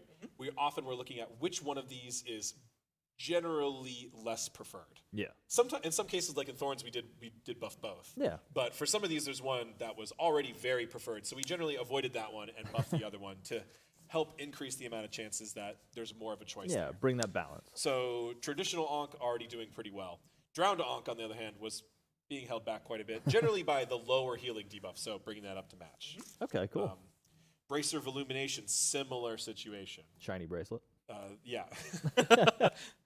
Angry Cloud, shiny Yeah, bracelet. But this one, increasing the power buff when above half health and increasing the movement speed when below half health. So this one, Better all the just time. better. Yeah, just generally better. Drop in the middle of the team fight the and contrast is the other one gives you both, Exactly. but this one would only give you one or the other. So we're like, why is it also weaker? Or why is it also the same? It should be better. win. Yeah. So giving it some buffs here. Cloak of the Avatar, next. That's the knockback meditate. Yeah. Which was often kind of thought of as, I think we saw one last week in SPL though, which was exciting. Yeah, it's cool But to see it that's show up. pretty rare. Generally wasn't seen because the knockback wasn't worth the trade-off of the better healing. Yeah. I mean, And seeing the Blink Wheelix like knockback its ulti plays was really cool when it first That's came true. out. But no. So this one's getting buffed in the increased health and mana restore. That's to make it closer to the other meditation. Right. Yeah. Other meditation still has that cooldown effect though, which is very powerful. So that's the key differentiator there. But bringing their Yeah. healing to be closer together. Got it. Scorching Blink up next, it looks like. Yeah, Got that Scorching hot Blink. blink. So this is a damage buff masquerading as a utility buff. So yeah. actually increase the damage over time, which means you're going to take an additional tick of damage. Yeah. Cool. So this is dot. actually a damage buff to this item. Which this item, if those of you who remember 9.1, was like insanely strong. I do Has remember since that. been nerfed very heavily. It and needed it. Not It needed really it. picked up at all. In most cases, people going for the corrupted blink, that debuffing blink. Right. Yeah. So attempting to bring this one back. Yeah, that was definitely that was an interesting time for sure. So it looks like we have one more Emblem of Trembling Terror also getting a little bit. Oh no, of we a- have more relics. We have more relics. We got Well, another one more. page here. Okay, It one more on doesn't this page. Yeah, Trembling Terror. This is the emblem that can actually CC people. Yeah. If you hit the trigger. So we made that trigger a little bit easier to trigger, and we made that CC more effective. Yeah. Because that part just wasn't being valued. People were just taking the straight up slow and attack speed debuffs. Like, Yeah, but makes sense. But we wanted this one's unique feature to really shine. yeah. All right, then we continue on with Yes. some wings. Looks like Hastened and Entangling both getting a little bit of love. Right, so both wings, or for you old school Smite players, sprint relics, both of those getting increased movement speed on both of them. We just haven't seen these relics much, so getting just their core feature getting buffed. A little Yeah. bit different than the way we A handled little some bit, a of the little bit others. more schmoovin'. And now our last relic, Sundering Siphon, which actually maybe I should have put this one in the warrior section, so apologies to you. But for those of you aggressive supports out there who want to buy Sunder, or more likely it's more jank comps in So me, non-conquest you, modes. you Sure. can say it. So me, But got it. Sunder, this item has a lot of potential. This was also one that we were really concerned about being really strong Oh yeah, absolutely. at the beginning of the year, but was heavily nerfed. So bringing this back with just a little bit of buffs across the board. And we have seen its alternative being used every once in a while. So like that's one of the reasons why we didn't just buff both. Is Sundering Blast has been used even in the SPL. Yeah, trying to choose those ones that are a little underutilized and bring them kind of back in full swing and see if we can see those appearing in games too. Whew. So we have a couple support items. Yeah. And these I want to call out because they tend to they follow a little bit different philosophy than what we often do on our updates. Let's get philosophical So then. these are items that we know supports are already building, and we're still buffing them. Yeah. That's because we want to make sure we give supports a known impact to their tankiness and to their build. Noticeable. Got it. We can always buff underperforming items with the hope that they'll replace or become a new option. But Yeah. for supports, we already feel like they have a lot of options. Right. They have a lot of situational auras or counter items they want to build. But we know that Gauntlet of Thebes and Spirit Robe are two that most supports are building most of the time. True. And just to make sure they get those gains that we want to give them, Yeah. we're going to make Spirit Robe cost a little less, make sure they can pick up a little quicker, and we're increasing the protections on Gauntlet of Thebes by a little bit more. But it will take a little bit longer to stack. You got to work up to it. So we really want to make sure, just for supports. Yeah. No one else be building Gauntlet of Thebes, please. You'll do it. This is the we'll challenge have to think now. through it. Yeah. Don't do it. Please. You're gonna make them cry. And then we have Whew. a couple gods Yeah. to finish off our support To section. finish the supports. We have Sylvanas. Love them. His passive actually kind of upgrades based on level, kind of like a starter item. It was at 17 though still, so we brought that down to 15, like we did with the starter items. Just makes sense. There you go. Yeah, and decrease cooldown on Verdant Growth, which is this core Yeah. kind of setup and damage ability. Yeah. Just by 1 second across the board, we didn't want to go too crazy. Yeah. Bring it down, help him out, but not like make him the pick all the time or feel bad character. So, and then it looks like the last one, Jing Tian. Yeah, decreased hook slam cooldown, so that's his also his primary kind of setup ability. Yeah. Key thing to note here, both these gods also DR changes. Yep, exactly. Big Yeah. effects from DR changes, so getting these cooldown buffs will really help them make sure they make an impact. Awesome. Super cool. So that is it for supports. So hooray, fellow supports. Looking forward to seeing y'all out there. Next up, duo hunters look like they're getting a little bit of love as well. So what's happening with them? So a good thing to note is that we were nerfing mid hunters, Yes. but we didn't want all of those nerfs to get translated directly to the duo into lane. duo hunters, and therefore nerfing all hunters. Yeah. So we're actually doing a couple duo items and gods buffs to counteract that. They're still probably going to be affected. I know a lot of duo lanes still possibly building Crusher, Yeah. Titan's Bane, Right. But wanted to give them a couple other buffs to help counteract that. So we have Gilded Arrow, first and foremost, which has dropped off quite a bit from the hunter starter options. Yeah. Although I've seen the crit builds have been coming back, True. even with little bit. Death's Toll or Leather Cowl start. So this Gilded Arrow change might actually be a little bit bigger than anticipated, but it is a small buff. We were very careful with it. Yeah. Yeah, nothing on the gold regen. Yeah, no gold. And this is just a little bit more attack speed and mana restore on successful hit of the trigger, which, that takes some specific management to make sure you get those triggers. Oh yeah. And that change is being transferred over to Diamond Arrow, Yeah. the Got upgrade, it. which has the same clause. Yeah. Just bringing it down the upgrade tree. Same logic there. And then we have Griffin Wing earrings. Love them. We haven't been seeing this item too much. A lot of people were saying this one felt like the weaker of the mid-season Still items. love 'em. So continuing to look at some stats just for this one. Yeah. We're not really interested in tweaking that passive anymore. We feel like that the number we're at is the right place to be. Yeah. So more power, more attack speed. Just making it better overall. Yeah, help it better compete with other items. Yeah. Nothing wrong with that. Well, cool. And what, we got some gods? Yeah, we do. Oh, our boy Hachiman. Ho ho. He's fallen off a little bit more than expected, that's for sure. That's Our true, but I think Did I that say we Boy, still have a little bit. yeah. Flip side, these double-sided pages are really throwing us saving off. paper because I care From about the environment single- and trees and stuff. Saving paper is right. You're right, but that's the second time I've done that now. Sorry. Sorry, squad. Kronos. Exciting, right? yeah. That's where we're He's at. in the duo lane hunter section, by the way, because he's True. mostly played as a carry in the duo lane. Yeah. And we buffed some mage ADCs in the last couple patches, and a lot of people were Everyone like, was going, "Where's Kronos?" Yeah. why not Kronos? Where's he at? Well, here he is. We just wanted to take our time on this Lost one. We were in still time. working through it, but we have some exciting changes here, Clumsy. Yeah, these are really cool. So accelerate, his main stim is going to be increasing the attack speed. Yeah. by quite a bit. Specifically focusing on the early game. Kronos, when he's using that attack speed, he has a lot of different competing stim effects that he could be using. Yeah. But the one for the early game, I mean, the one that's going to be going on all the time is that attack speed. Right? It's just always applicable. So especially early game where you really don't have those rings in effect yet, your build hasn't really come online. Yeah. That 15% wasn't really doing much. So now go for 15 to 25, and then scaling to the same amount late game, right? So you're not going to be getting a late game Kronos buff there. You're going to be getting some other stuff for these other effects. So increase the effect of the section 3, which is the magical power increase from 25% to 35%. Now we went through this one really closely because this one is often said as the worst one. Yes. Because it is going to give you a much worse return on investment on your basic attacks than Exactly. the other mode, which specifically buffs basic attacks. Yeah.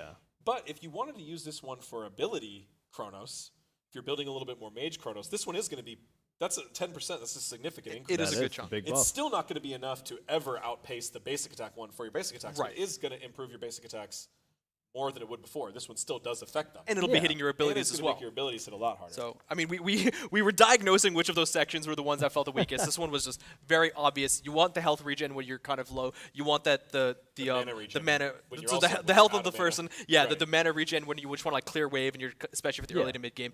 That damn basic attack stim is really really good. And then finally Comes the in magic clutch. power was just the one that felt the weakest. And then it's also going to come with a base damage buff on time stop, also towards the higher ranks. Right. Got it. Cool. Lots of love for him there. But looks like next up, Danzaburo, which Downs is one of my favorite. I've always loved since release. So He's I so mean, fun, yes. Yeah, just and he had a very unbelievably so. strong release, and then had to be nerfed a few times, so dropped off, and now time to That'll bring him happen. back. So getting some increased physical power on his passive, that's just going to be free power for Danzaburo over time, which is great. Easy peasy. And then also Fool's Gold, his kind of primary lane clear and poke ability, getting a nice base damage buff there Yeah. to so all ranks. Simple there. Feels good because Now I'm. we can talk about it. Yeah. Now we're into Hachi. There we go. Okay. So back to Hachi and the Eagle Eye starting off with, huh? Yes, basic attack power scaling on that long range poke ability. Also giving a buff to the Heavenly Banner duration, which that's a pretty strong buff he Yeah. can give to himself and his Very team. helpful. Now going to do that already scales in damage and the buff. So we were like, and duration doesn't really need to scale in duration as well. Yeah. So giving him that's going to help his early ranks a good bit with that attack speed buff. Yeah. He's a safe hunter that we often see pulled out in the late or half of the seasons when the stakes are really high. Yeah. Yep. But we haven't really seen him at all, so we were worried he wouldn't be an option. Yeah. With the potential of 2 hunters on the board and he's not one of them. Just like, where'd he go? Yeah. What do Right. we got to do to bring him back a little bit? So Right. Cool. Ooh, next up. Ishtar's still kind of new on the scene, not super new, but still kind of making the debut and learning some stuff. So it looks like Jolt is getting a little bit of an adjustment. Right. So this is more of like a quality of life fix. Okay. We're actually seeing, after the previous buffs that Ishtar's been getting, we're seeing her a little bit more in the SPL, which is really Yeah, that was awesome. great. Yeah, right? We super- saw a super little excited of about that. hesitancy there, and now we're seeing that. And one thing that players have kind of asked for a lot is just that when you're hitting an enemy with Jolt, that kind of animation time where you're doing that flip, it's when she'd be canceled out the most. And it's just really feels bad for that Ishtar player. So Got now you're going to be getting some immunity frames while you're in that animation when you're kicking off of an enemy. Earlier in the backflip. Exactly. You'll become immune sooner, quicker. Yep. After you hit them. So if you're CC during that time previously and you'd be canceled out, now it's very unlikely to be the case. Right. Got it. Cool. Super awesome. That looks like the end of the duo hunter buffs. That Moving is all the in hunters. to some spicy basic attack assassin buffs. So how's my swinging assassins doing? What kind of love are they So getting? we've been basic attack assassins were really strong after 9.5. Yeah. So we nerfed them Yeah. a good bit. And we've been Brought 'em back buffing down. traditional ability assassins. And they're still good. They're still But that good. has kind of inverted a little bit. Now ability assassins are being way more prioritized. So just a small buff here to bring basic attack assassins back with a serrated edge buff. Got it. Decrease the cost by a noticeable amount and increase the lifesteal. Yeah. The lifesteal is kind of an interesting thing. Yeah, It's it's kind of a a big unique deal. feature of that item in that tree. So giving those giving those guys lifesteal will really help them stay high health, which is really important for the basic attack assassins because once they engage, they really got to stay in there Yeah. and just keep pumping Yeah. out basic attacks. They got to box it out. So Right. for sure. So it's just an item that the basic attack assassins kind of were skipping over when we saw it, nerfed quite a bit previously in the past. So bring that up a little bit. Cool. And it looks like we have one section remaining. We have been through so much. Again, for those of y'all who are watching, check out the update notes. This is a new thing for us. Give us the feedback, but you can read along with what we've been going through there and see everything in case we missed something. But the last area that we're touching on are just general underperformers, things that just aren't quite hitting how they should in game. So And get these into it. happen to be two ability-based assassins. Huh? Funny. Essentially, by the end, through all those other sections, we've already gotten pretty much something for everyone in this update. Yeah. Every class or role has had some level of Sprinkle of change, love. buffs or nerfs. The last ones that didn't have any we didn't have any assassin buffs No. in this whole patch until right now. And talking not. about items or characters that were overly nerfed at a time, we have these two. Right. So Bastet was the best god in the game for quite a while. Oh, It yeah. was nerfed pretty heavily. That's getting brought. That's getting, a buff here. Maybe not enough to bring her back to where she was all before. the way to there. But an important note here is that there was a bug with this ability where the first initial hit of Razor Right. Whip was not doing the intended amount of damage. That will now be fixed, and all of these abilities will now. So all of her ticks will now do more damage. Yep. Got it. So general good things. Also, Kleena. Kleena, getting yeah, buffed, the and jump that's going scare. to be a physical power scaling on her ranged attack, that flickering visions, which Yeah. we were really hesitant to buff anything else in her kit because the kit still looks crazy when you look at it, but we have not been seeing nearly as much play from her, and her performance in general across many different skill levels and game modes is lower. So looking for a safe place to buff her, Yeah. hopefully without overdoing it. Yeah, and we know you cleanup players who are going to give him a try will like throwing her into the solo lane. So with the scaling buff on, not her ulti, it's something that hopefully junglers utilize a little bit more. Yes, this does work. Generally gets used much more by jungle Kleenas too. Awesome. Yeah. And that does it for all of the various. Yeah, It there we does. go. Oh, that was so much. So again, check out those update notes. There's a lot of things there. I mean, everything that we just talked about is going to be on there. So if that was hard to follow along with, this is a new process. But we want to give y'all the same information but better. We want to block things in a way that makes sense and hopefully help y'all understand it more. So let us know what you think. You can hit me up on Twitter and give me all the advice, and we'll continue to change and edit to make this like the best transfer of information we can. So next up, we have community news, one of my favorite spots, the spot where they just let me talk for like an eternity. So starting off, we already talked about domination a little bit, but I'm going to bring it back up. That's the first Smite night with the 9.11 update, which is dropping next Tuesday, which is the 15th, unless I forgot how to count, which means on the 19th, that Saturday, you can hop back into domination with all of those cool new changes. So make sure to read them all and then forget them, like I probably will, and play with your friends and enjoy some domination madness. I think it's going to be a lot of fun, and we hope to see y'all enjoying that. Let us know if you do, because we're always looking at ways to spice up the Smite night. Next up, we have Golden Bolts voting going on now. So we have our finalists locked in. For those of you who are excited about, the people in your community and the pro players that you love, get out there, vote for your finalists, and make sure that you're showing off showing out for who you love.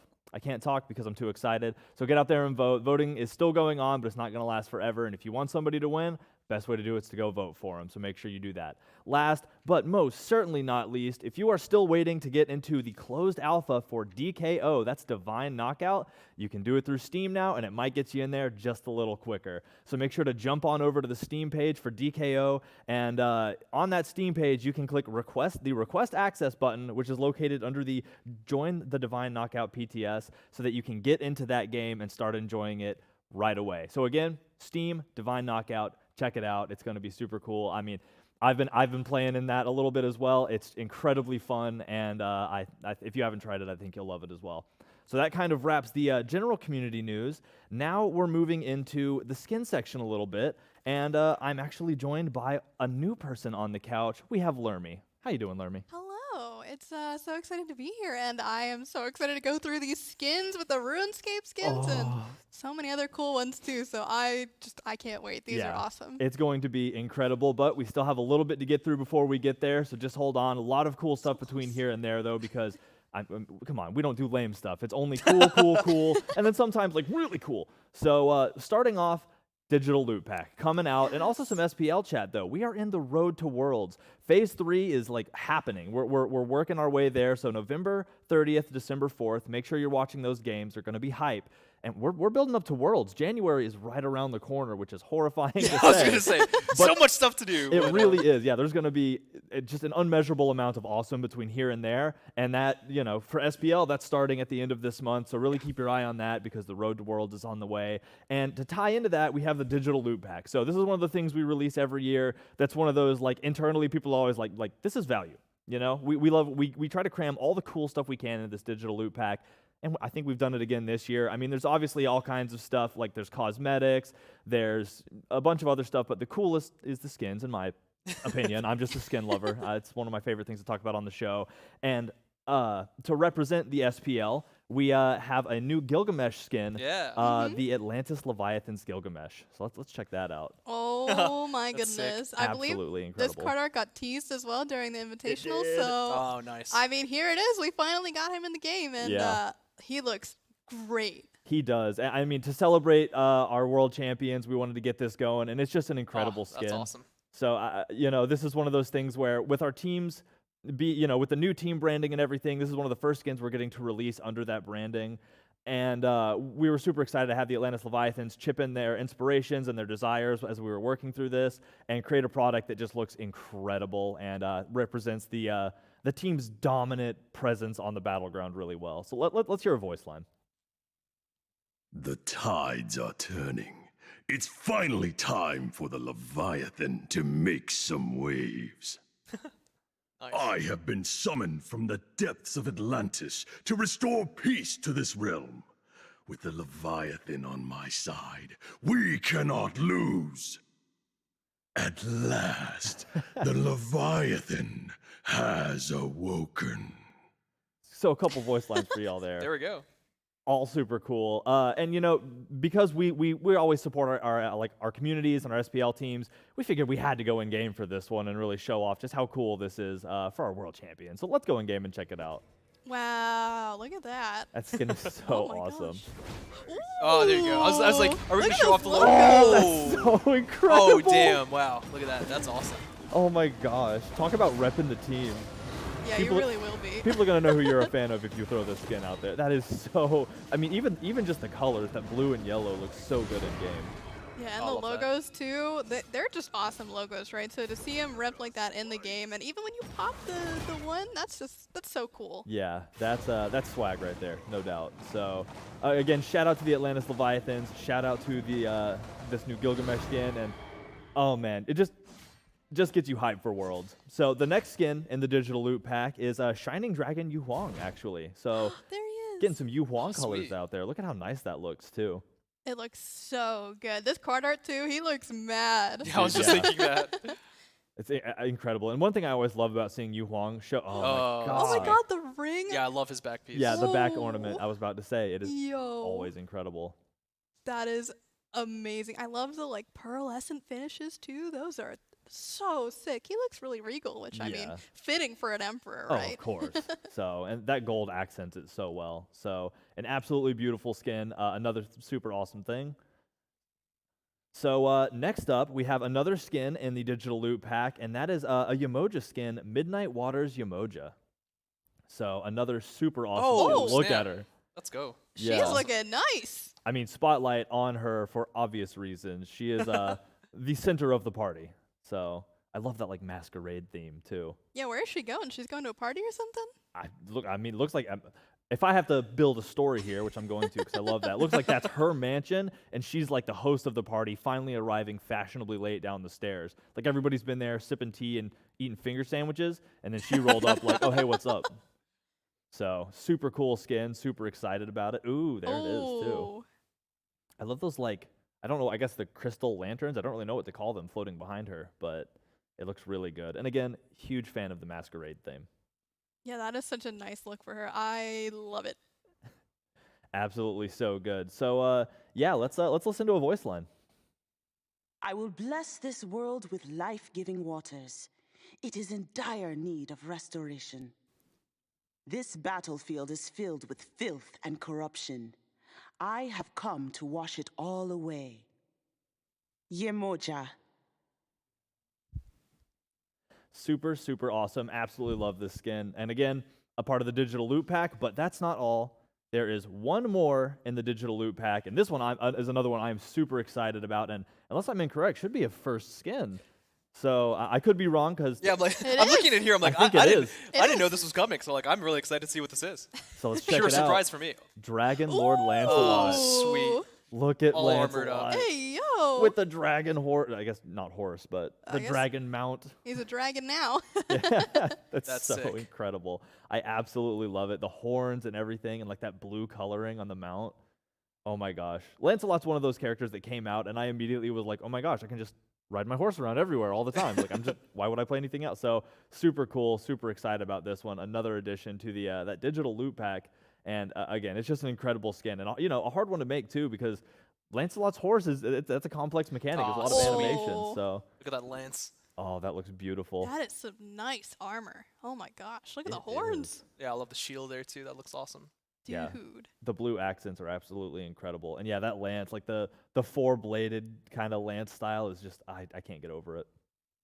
Absolutely a fan of it. Super excited. And I believe we have a voice line for this one too. So let's hear that. Come, Drago. The citizens of this fair village are in peril, and it is up to us to save them. Another day, another realm in need of saving. Well, Drago, you up for another round? Absolutely love it. Still kind of has that Lancelot character too, which I'm super in love with. So, and again, that's all part of the digital loot pack, which I think is super, super awesome. It has all 4 of those skins, and you know, rep the SPL Leviathans, show off with the new Lancelot skin. A lot of really cool stuff, along with a ton of cosmetics. I mean, you have an avatar, death stamp, loading screen, player title, and then some divine chest, treasure chest roll. You'll see all of that in the update notes, so don't feel like you have to remember it. So super excited for all of that. But that's not all. That's just the digital loot pack, which again, super important and super worth picking up. But we got more skins to showcase. Let's keep going. Next up, Odyssey, Soaring Isles. Bring in more skins in. Crazy how long these Odyssey events go, right? Because I feel like it came out forever ago. And if you hit buy all, like what feels like 3 months ago, you're still getting skins from this. And the first of those that you're going to get with this update is Neon Pulse Freya. Ooh. Oh, that's cool. Oh, that's so incredible. Wow, look at the colors on that one. That looks sick. Super bright. Oh, the background too. Look at all that stuff going love on. her weapon. Yeah. I Oh, love yeah, the you're blue right. hair too. The sword is just looking sick. I can't wait to use her basics with that one. I bet it looks really nice when it's all lit up. Oh yeah, all empowered and stuff. I bet so. That's incredible. Oh, sweet. Oh, I love the way the colors pop. love the colors on Yeah, this right? one. Yeah. I mean, neon is definitely true for this skin. That Yeah, was right. very aptly named. Good job. Neon Mikey. Pulse Freya. Yeah, no, of course. It's crazy how there's one stripe of yellow, and I feel like it's such a good accent piece. It's so nice. The color combo really stands out. It super does. Let's listen to the voice line. Someone's sending a distress signal downtown. Looks like I'm right on time to light up the night.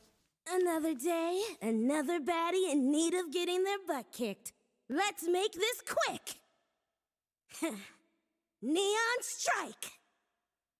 Neon Strike indeed. So super cool. Again, part of the Odyssey. Now this next skin is one that has, it's floated around as a meme. It's floated around in our hearts and minds for a while, and it's finally part of the game. So excited to introduce Magusa Medusa. Oh boy. Another one of those where Oh you hear, boy. you hear it being pitched around and you're like, really? But I love the way this was executed, especially with the chibi Medusa. Yeah, the chibi style was perfect for this. Makes so and much sense. The bread in the mouth is so good. I think the bread is actually on the model too, if I'm not Oh, yeah, is that mistaken, right? right? I haven't seen So this game. the geese are so cute. Oh, look Oh, gosh, yeah, it there it is. is. It's just Look the at one it. that has it. Oh my god, it's adorable. Okay, so you better make Oh, sure that's not so to let her cute. hair anywhere near your bread. Barracuda, true. we're looking out for you here, okay? So be careful when you're picking this skin. Oh my gosh. Yeah, this is kind of a counter pick actually to bun hats because it'll just so cute. eat the Steal the baguette. baguette. Yeah, so super adorable. Kind of crazy how Medusa can go from some of the most horrifying skins in the game to like some of the most adorable. Like talk That about is a amazing. 360 or no, that's a complete turnaround. Never mind, shut up. Let's listen to a voice line. How about it? Do you hear all that honking? Oh, wait, it's just my hair. Wake up, my goslings. We are going on an adventure. Call me Megusa. Megusa. That is so good. And one thing That was something else. that is so worth pointing out with this skin is that it does have a VXG similar to the Jormungandr, the Oh Goose my gosh. Jormungandr, where she'll just honk. Oh So my if there's a gosh. if there's two goose on the same team or on opposing teams, you can have honk a at each honk other. off. Yeah. So you're saying we need to get a full 5 minutes? Yeah, I was gonna like, is this just the new skin I line? mean, Oh no. I'm not saying we don't need a full team of gooses. So, all right. So next up, we're moving away from the Odyssey, Soaring Isles. We have another piece of stuff releasing in the main patch, which is November 15th, and that is the Hot Devil chest with Devilish Charm, Bear, and Somdi. Oh, Punk. sweet. Oh, he Punk looks alert. I love this. so cool. Look at that bottle too. Oh Those my Right? horns God. in his hair. Oh, it's the snake on the staff. The That's snake so has cool. horns too. That's true. Oh, they match. What a stud! Like, this is just one of those skins where like you look at it and you're like, oh no, he's hot. Like, there's just no two ways around it. Plus, I want whatever he's served. I mean, I know it's in a skull bottle, man. but I love this. oh, that looks so good. I love it because you've got like some of that neon spirit like theme vibes as well. Yeah, Oh, with the that's blue so cool. accent. Oh my gosh, you're right. That's so cool. I really can't wait to see the effects in this one in game at some point too, because like I'm sure that they go crazy with that color scheme. Oh, I bet they do. That's how our teams do. They're always pushing to the limit and going crazy with stuff like this. So super duper excited to see this one. And let's hear a voice line for it. Fret no longer, my fellow felons. The handsome devil has arrived. Let the party begin. The night is still young, my friends. Let's see if we can't find any souls to liven this place up. You can call me the Baron. Oh, that voice is, I don't know, that bassy voice is just incredible. So, and it fits the skin so well. Super awesome. So again, that's part of the Hot Devil chest. Moving on, we have a new battle pass with this update as well. So if you thought that there was a short on super cool things to look at, you'd be wrong.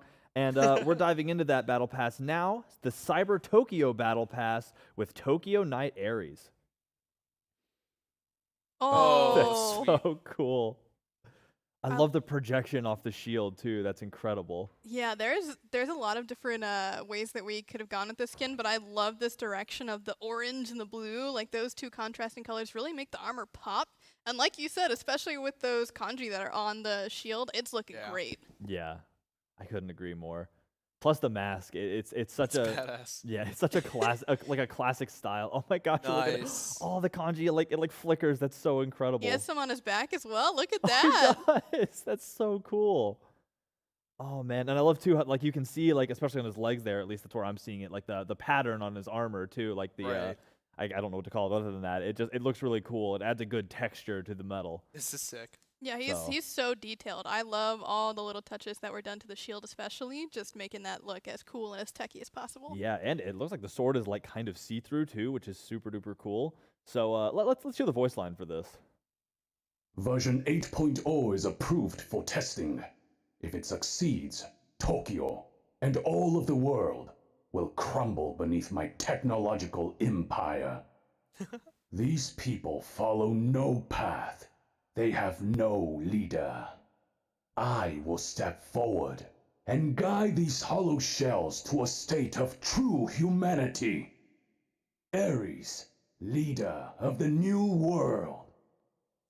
Well, what he plans to do is pretty clear. I don't think he kind of lets you know right up front. He's a guy who's proud of his goals. So super cool. So that's the first skin in the Cyber Tokyo Battle Pass. Next up, Spectral Oni Kleena. Getting a Kleena skin out here. Oh, So my good. gosh. That is incredible. This skin line is pretty sweet. It is. This was a really cool Battle Pass idea. Like I'm super in love with it. I love the highlighted like red, pink. I don't really know where to land with that, but it's such a beautiful color. Yeah, we've been talking about the colors a lot, right? We have been, yeah. But this one's really sick. I mean, the neon, of course, is kind of carrying through this theme because we are kind of in that new age, right, where everything's a little bit technological. So of course it makes sense that everything's glowing bright and looking as sick as it does. Yeah. So super cool skin. Oh, Wow. That's so cool. That And is. also kind of terrifying. Yeah. Oh my gosh. Like knowing that this is Kleena, knowing that this is gonna be like doing some creepy stuff through Yeah. walls, like Oh, Face and not to popping mention out what of the her wall. face looks like. Yup, yeah, exactly. with the transfer. Oh my my gosh. gosh. All the better reason to see it in game. So super cool. Make sure y'all check it out because you're gonna get jump scared by this for sure. Let's hear the voice lines. At last, those arrogant fools are within my grasp. Killing them will be the perfect revenge. If the intel provided to me is true, then tonight will be the dawn of a new age, a new empire under my immortal rule. Death is not the end. It is the beginning. Death is the beginning. Super cool. I'm super excited about this skin. Again, I'm going to get jump scared by it. There's going to be a face popping out of the wall. It's going to be horrifying. And Yeah, that's the end of that. So next up in the Cyber Tokyo Battle Pass, we have Rogue Cyborg Izanami. Another one I love Izanami skins. Oh my god, the Oh, angle of this sweet. art is sick. Right? Wow. Like such an Look at the mech in action the shot. background too, yeah. Yeah, that is awesome. I love the angle that we took for this one, and especially with the colors again. I mean, we keep going back to it because they're so dang good, but like... We have a team that is just passionate about making sure that the colors are always popping. And yeah, that like... Oh, they do be popping. They do oh be, my though. goodness. Oh my gosh, that's so awesome looking. I guess I'm just a fan of neon, right? Neon signs, neon colors, like those always stand out to me. I mean, I literally was like looking at neon signs on the internet like last night. So I'm not bluffing when I say I love neon in general. So like this whole thing is just hitting for me. It's slapper after slapper, and I absolutely love it. Yeah, our team has been owning the direction for this battle pass. I think this has been crazy cool so far. Yeah. I couldn't agree more. Let's hear the voice lines. We will not be subject to any being's will. We control our own destinies. Tell me, what does free will mean to you? Those with it often take it for granted. Engaging lethal protocols. That's also kind of horrifying a little bit. Absolutely. I guess that's why they use the word dystopian, right? So little scary, but also still cool and colorful. So, I mean, always a win there. One more skin to celebrate in the new Cyber Tokyo Battle Pass. Give it up for Mecha Empress Hera. So we got a Hera skin rolling out. Oh, That is so. sweet. Oh my gosh, look at Argus. Yeah, the painting on Argus. That is amazing. Oh my gosh. Wow. Have we seen an Argus like this before? That's so cool. Yeah, like that whole like dome look, kind of. Yeah, I don't know. That looks new to me. I can't wait for that to chase people down. I will be getting killed by this Argus, just Yeah, so we know. I'm just trying to admire the art. Oh my gosh. Oh, Nice. look at her. Oh, and the patterns. I was just thinking that. I love all the detail work specifically that have been put on like the models for all of these skins. Yeah. Very impressive. I'm such There's a like fan. glitching going on too that I'm seeing. That's so Yeah, cool. she's a looking. flow walker, so she's gotta have those emissives under her to make sure that you know that she's too royal to be touching the ground. Yeah. She'll traverse above the dirt, thank you. So I absolutely love it. And then yeah, like the little accents of pink throughout the blue are just super great to look I at. love the little glitchy effects too. Those are neat. That's what I'm saying. Let's hear the voice lines. Becoming technologically advanced does not mean we must ignore our traditions. My city needs me. I must end this quickly and return. Hera, defender of the city. I love that theme. That's really cool. Yeah, Like, that is really cool. I love when the voice back in the lines kind of just like hit like a very specific note, and I think that's really awesome. Yeah, it seems like there's a stark contrast between her goal and Ares. Ares, that's goal, exactly so, what I was yeah. thinking. You're like, are they antagonists? That's kind of sick. They Super might be cool. fighting each other for dominance over Tokyo. I who know, knows? right? That's awesome. All right, so obviously there's a little more coming out with the on November 15th with the main update, but we'll be back to that in just a second. We're going to jump ahead in time to the bonus update, which is going live November 29th, to sneak peek those before we get into what y'all are all know is coming right at the end. So we're going to jump ahead again. Bonus update, November 29th. This Odyssey coming back at you, always bringing new stuff, never stopping bringing new stuff, starting with Winged Machina Nike. Winged? Ooh. Oh, sweet. That's incredible. The perspective on this one is so nice with the little person in the hand. That's sick. Yeah, right. It's kind of got like that person just awakened them, and because it looks like they've been chilling there for a while. So it's like, oh, like, hey, what's up? Do I need to come out of my cave and go save the world or something? Or I absolutely. I mean, love Nike's that. really good at that. You know, she is the goddess of victory. So. That's true. Not a lot of not saving the world happening when she's called upon. That's probably why she's been chilling. It's kind of Nice. Ooh. I love this. Oh, the like stone technology thing, because that's we've seen that in a couple skins, and I think it always hits. It is a really nice contrast as well between like the old weather and like stone materials and then the new kind of technological energy coming out from her skin. I think that's such a cool like presentation that we've gone with for this, and I can't wait to be using this one. Right. Another thing that I will never stop being excited about with stuff like this is just, and it's simple, but the moss on the wings and the moss highlighting some of the armor. Right. It helps display that age, and maybe that they've been dormant for a while and chilling and waiting for their time. But it's just one of those little effects that I think brings a skin together for me. I absolutely love it. So let's listen to the voice lines.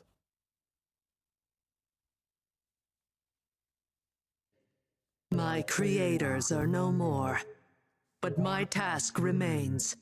Protect. Nike, guardian of civilization.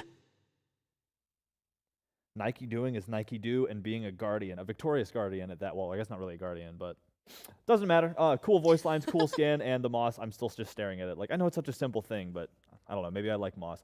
Next up, in the bonus update Odyssey Soaring Isles releases, we're going to have a Pele skin. We have Heatwave Pele. Oh, Okay. Dang. all right. Okay, hello, Beach Pele. Vacation Pele. What's up?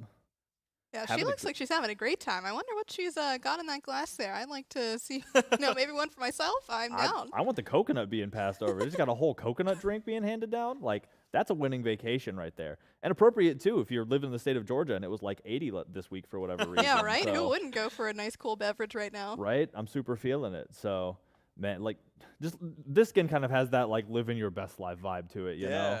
Oh, and she is. Got the shades, too. Too cool for the Battleground. And those like water daggers, those are awesome. That's like kind of opposite of how she normally is, right? She's got the lava normally, but now we've got like that crystallized water going on. That's so Yeah, that's sick. really cool. Yeah, that is super cool. Again, I mean, I guess I always say this. I absolutely love it. Like, it's like a go-to catchphrase, but it's just one of those things where I'm a fan of this stuff, you know, the process behind it. Because I've sat down and talked to people who make skins and stuff, and it's such an incredible process to go through, like, first sketches to final creation that, like, when you know the process, it's so hard not to be a fan of things, even when they scare you. Well, this sorry. skin's not very scary. This one is isn't. a nice I'm skin. thinking of Kleena. But yeah, let's hear the voice lines. Oh my gosh! The sun is shining and it is such a beautiful day! Finally, time for some me time! Time to make a splash! Time to make a splash. Absolutely love it. Super excited about it. And again, that will be coming with the Odyssey Soaring Isles November 29th in the bonus update for 9.11. So we have one more skin coming in the bonus update, and this one is actually part of the Bit Fortune chest, and that's Bit Fortune Ganesh. Ooh, look at him. Oh, Who's he taking nice. down there? It looks like a kaiju fight almost. Is that a city in the foreground? It kind of looks like it, yeah. Well, unfortunate for the block below the kaiju, but better that the kaiju be, you know, smashed there than continue to rampage. So. Yeah, surely Ganesh is protecting someone there. Oh yeah, when aren't they, honestly? So I love super cool. Whenever oranges appear in these technological skins, they're always so impressive. Those little cute like mecha eyeballs. Oh my gosh, yeah, he does have cute Sure. I mecha love eyeballs. this line so much. It's kind of like video game themed, which is kind of meta Yeah. considering it's part of a video game. Yeah. I think it's a really, really fun theme to explore, and I love the way that we've gone with this one with the bright oranges, and like you said, the eyes are kind of a really fun take on some of those glitch skins from before. Yeah. I also love the ears, the way they did those. They're kind of like the domes. Right. So Kind of feel like speakers almost. yeah, a little bit. Super duper cool. I love this line of skins, like you said, always incredible. Let's hear the voice lines. Alright, guys, this level's looking pretty easy. Are you sure we're not just gonna go AFK halfway through? I'm so hyped for this raid. Think we'll get some legendary loot this time? Get behind me and follow my lead. Can do, will do, and yeah, it's going to be good. So another super cool skin. Super excited about it. Man, I can't even talk, right? And this will be the last skin coming out with the bonus update. So we've been through a lot of cool stuff. We're super excited about all that we've shown off. I think it's all been incredible, but we're not done. Y'all know we aren't There's a reason why done. we're wearing these hats. There's not. It was a mistake. Oh, We all just wore them. We all just wore them here. Just to came do into the it. studio Yeah. independently wearing them. Yeah, Lermy walked in and we were like, you too? So it was crazy. But no, you know what's coming up next. And if you don't, here's a trailer to showcase it for you. See you in a sec. Rated T for teen.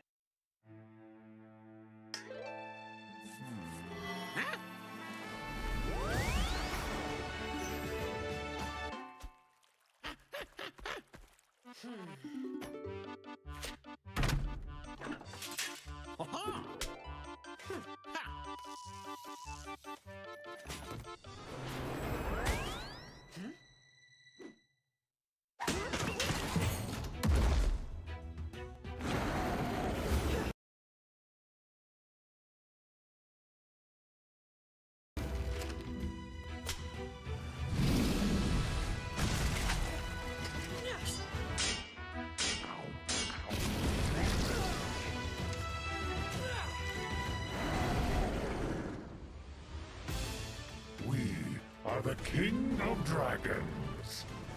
Now this has a killer spec. Hotter than the flames of Zamorak. I know, therefore I am. I'm the PKer, you're the loot.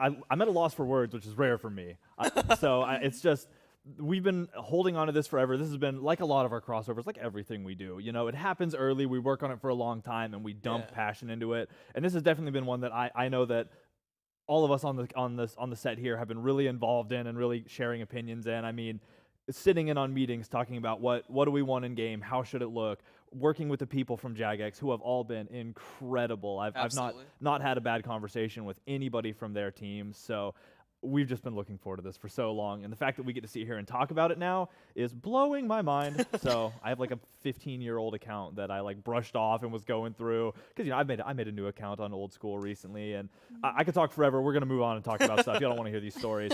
So you know, we have a RuneScape event in here, which we're super excited about. Like events of the past, this is when we're going to get to go in, get skins, and unlock rewards for getting these skins. So all of the skins have kind of a special mechanic that we'll get into in a little bit that I'm excited to tell you about. But that mechanic is free to play. It works only with the skins from this event, but it'll make more sense when we get into it. But it's super cool. There's also a ton of cosmetics. We have music, and it's all as RuneScape themed as we could possibly make it. So the full description of the event is also on the update notes, so make sure you're checking that out. But it's absolutely incredible. There's a loading frame. There's a music theme which pulls some of your favorite tracks from the RuneScape legacy. Just those tracks that when they come on, you're immediately taken back to like, oh my gosh, like I remember that. Like I've nostalgia tripped so many times that I think I broke my leg. It was incredible. So we have cool death. I mean, I could go over all the cosmetics in detail, but it's better for you to see them.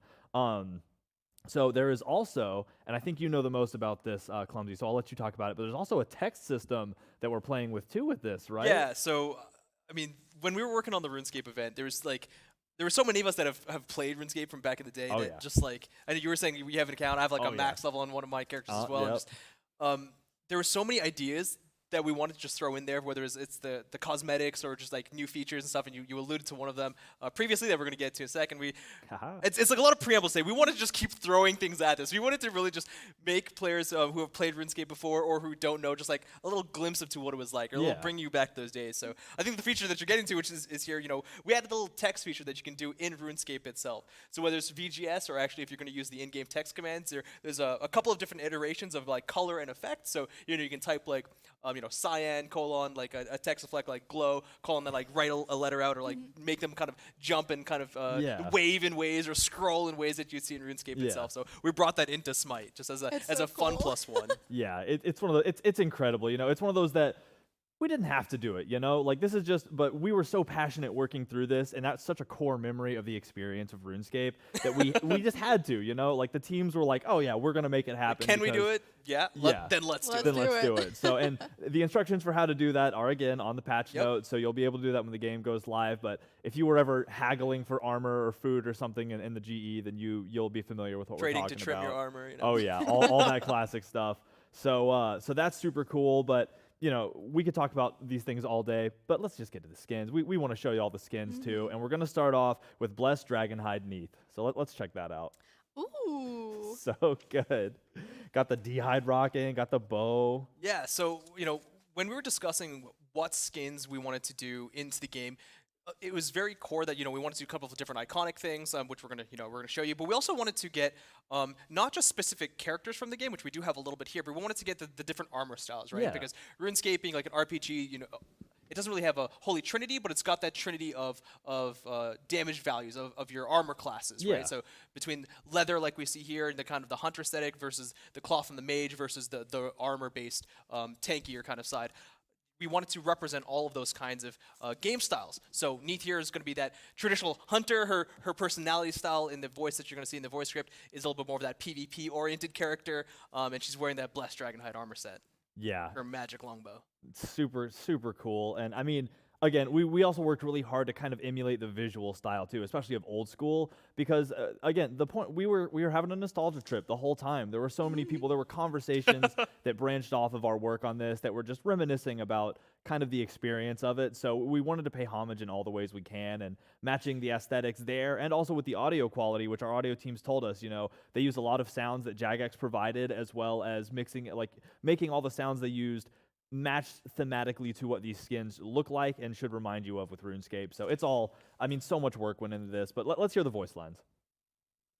I've taken down gods before. I expect a ton of great loot. If this doesn't work out, it might be time to farm that dark bow. A new PvP arena. Nice. Nice. Nice.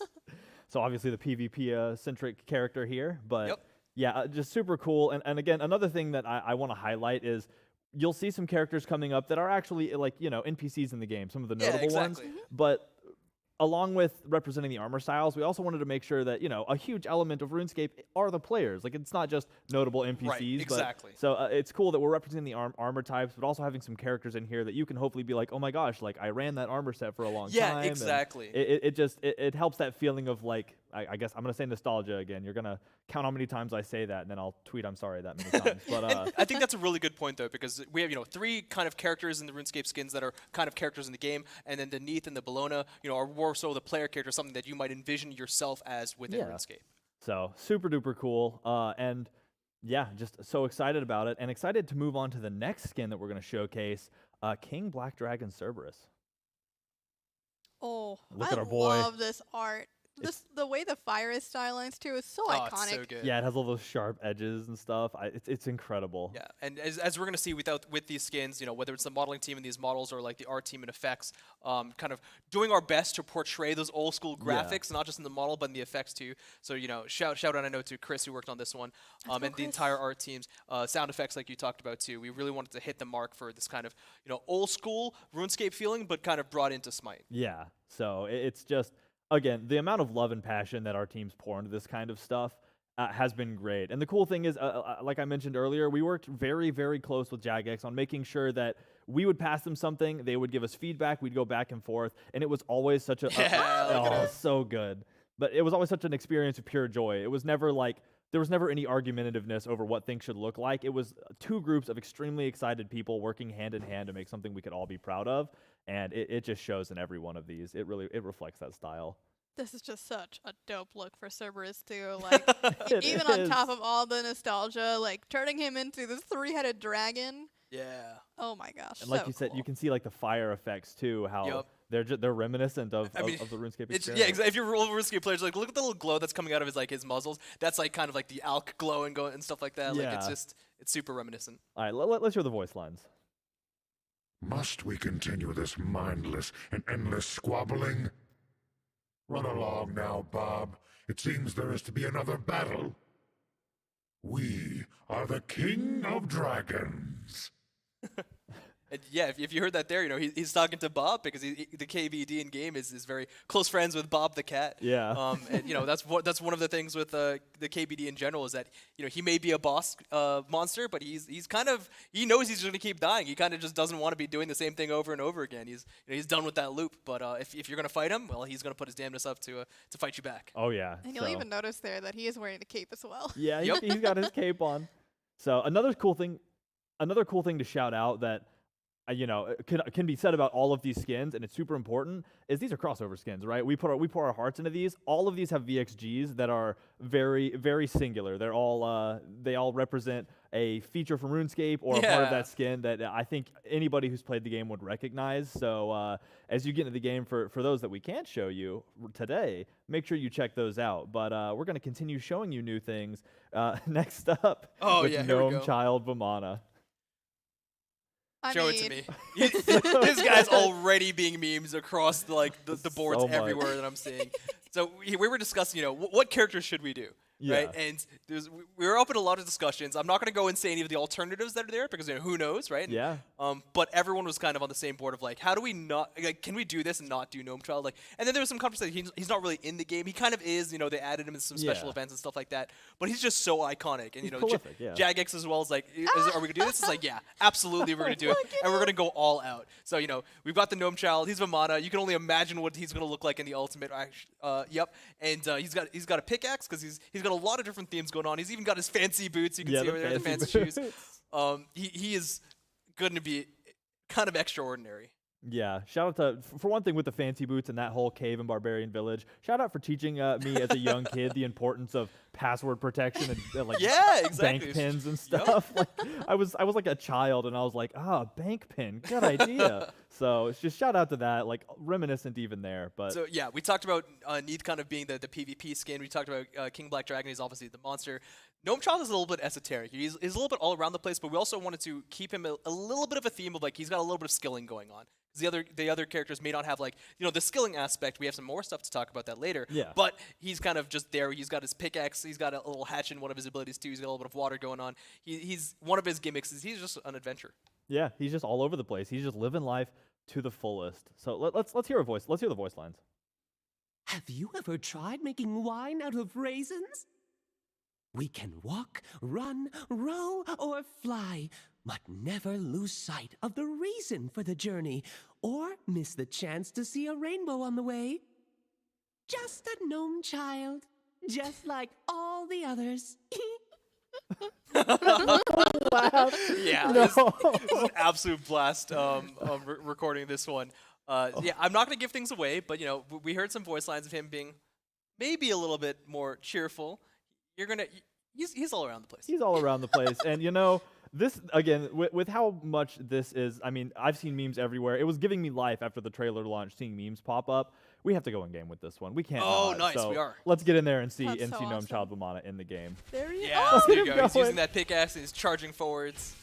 Ooh, is that what does he have on his back right I here? don't know. It doesn't look like the blue cape he was wearing Does that before. look like maybe a fire cane? It might. And he gets big with him Gets too. big, he's stomping away there. Look at him. The effects are so great. He's mining Odins. Oh my gosh, that's so awesome. What an incredible skin. And now, there it is. There, so we got the VGS. So yeah, he's going to go there. He's using that pickaxe to mine away. Yeah. So, you know, if you're having a slow lane, you know, get your farm, go back under tower, and, you know.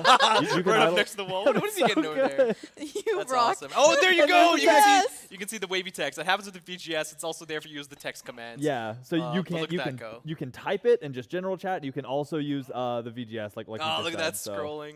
So the VGS, I believe, it will randomize between the different effects. Yeah. Yeah, you can see there. And I think if you use his 3, yeah, so that one is actually he's flinging out a hatchet. He's kind of chopping away at his enemies. So you really you can really get your skilling in on this one. Some honestly. water going on, you know, a little bit of fishing reminiscence. It's so good. He's big. Oh my gosh. True. That's All right, amazing. now do the backing animation while he's small. Let's see that. I think if I. Oh, we're doing it. There you go. So you've seen that, you know, in the trailer a little bit. For RuneScape fans, you know exactly where he's going.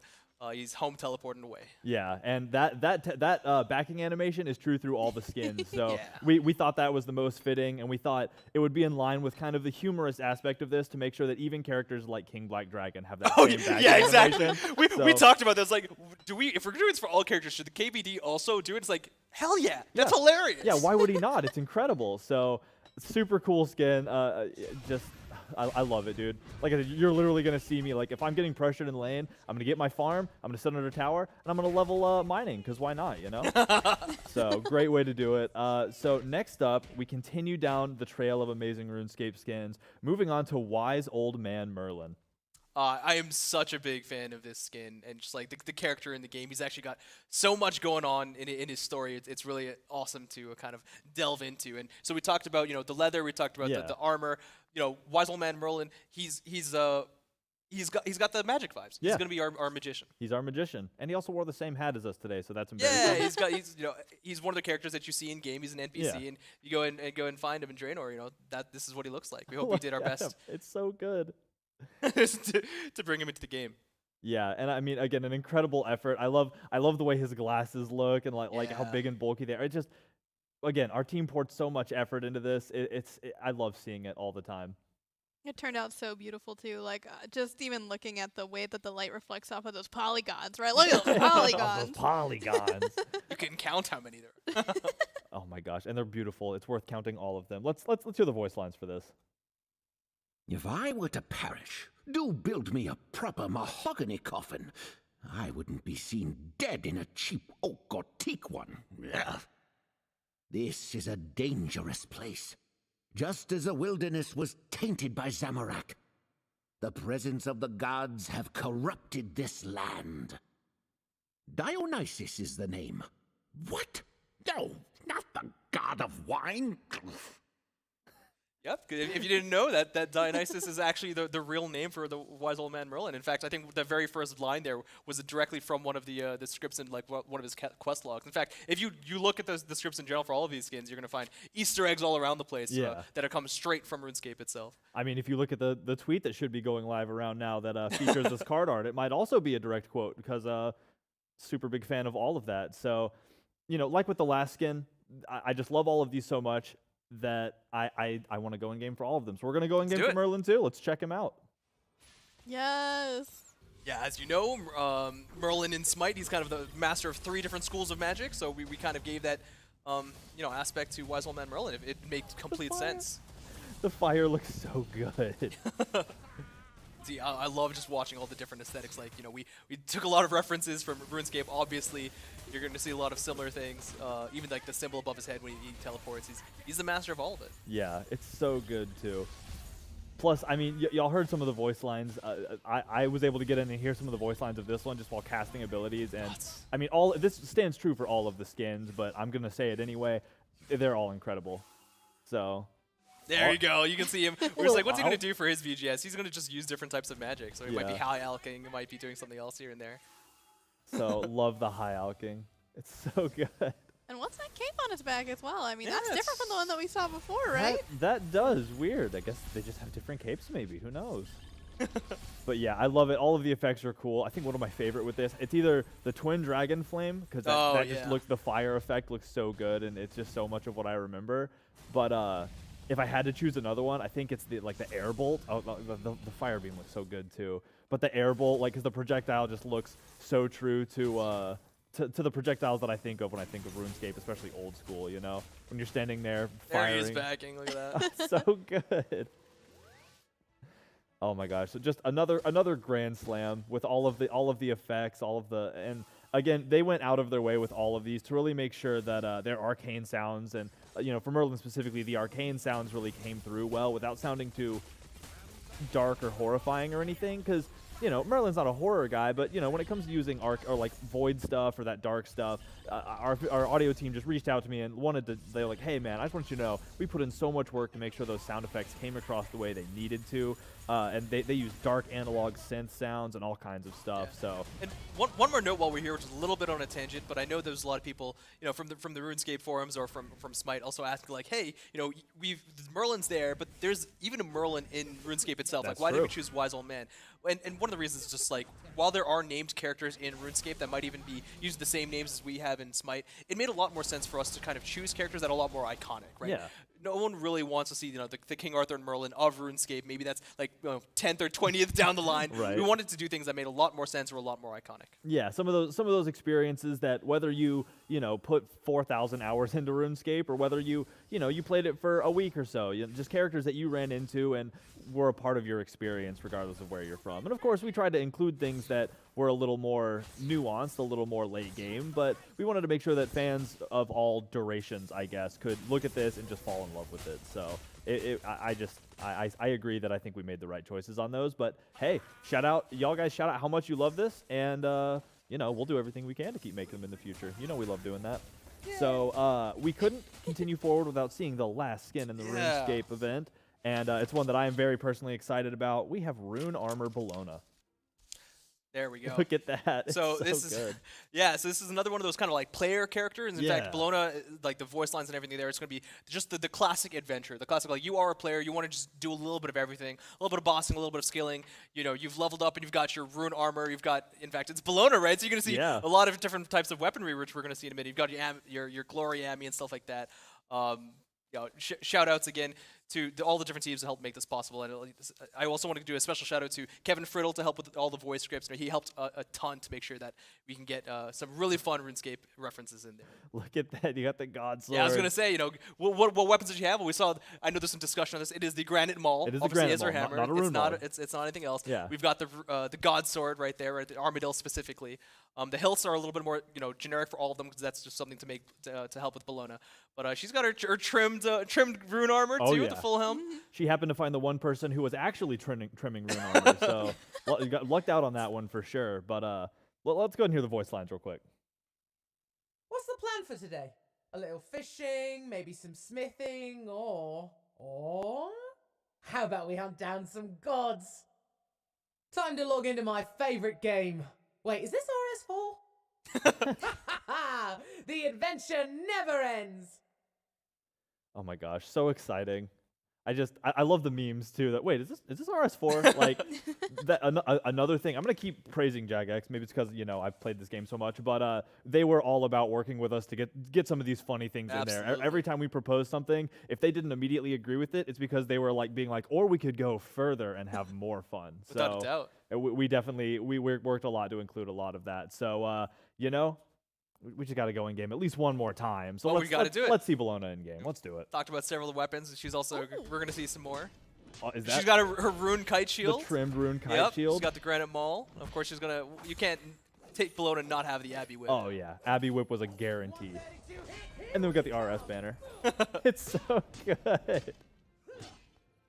Oh my gosh. Oh yeah, I forgot about this one. How are you not gonna have an in-game RuneScape dance, right? Like.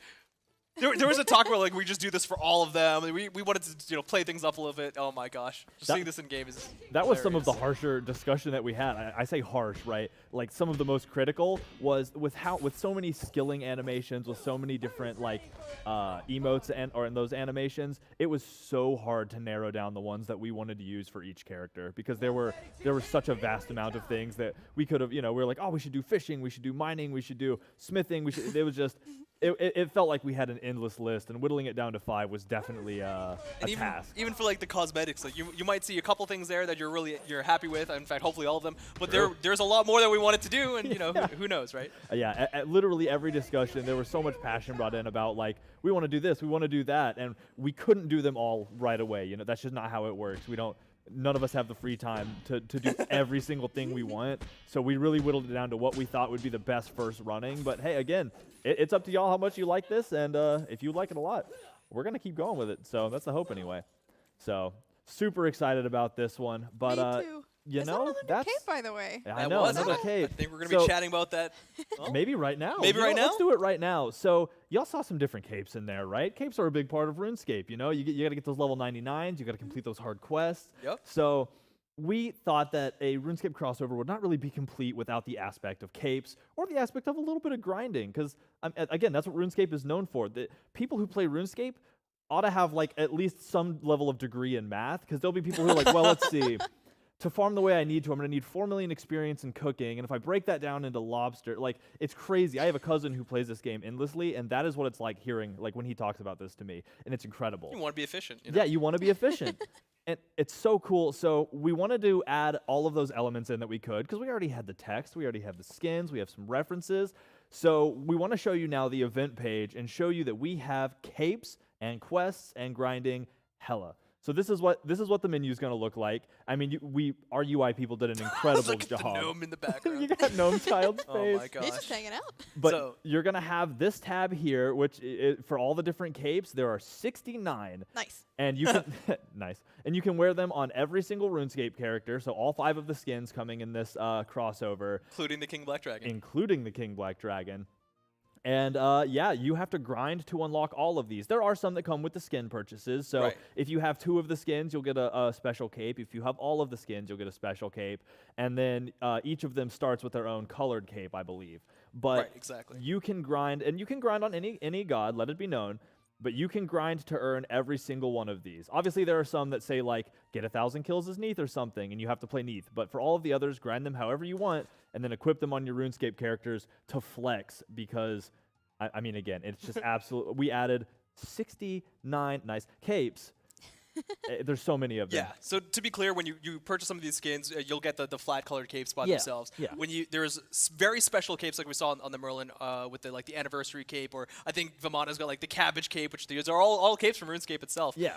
Some of them from OSRs. Those are for doing very special activities with those gods and skins specifically. But then you've just got the not 69, but several of the skilling capes, all the skilling capes in OSRS as well as RS3, which are going to have you just do a whole bunch of stuff, right? Oh, yeah. They might have you just walking around for agility and traveling. They might have you, right, so there you can see for the Blessed Dragonhide Need skin, you can get the Obsidian Cape specifically. Yeah. But for the skilling capes, you've got the basic versions for doing all sorts of stuff.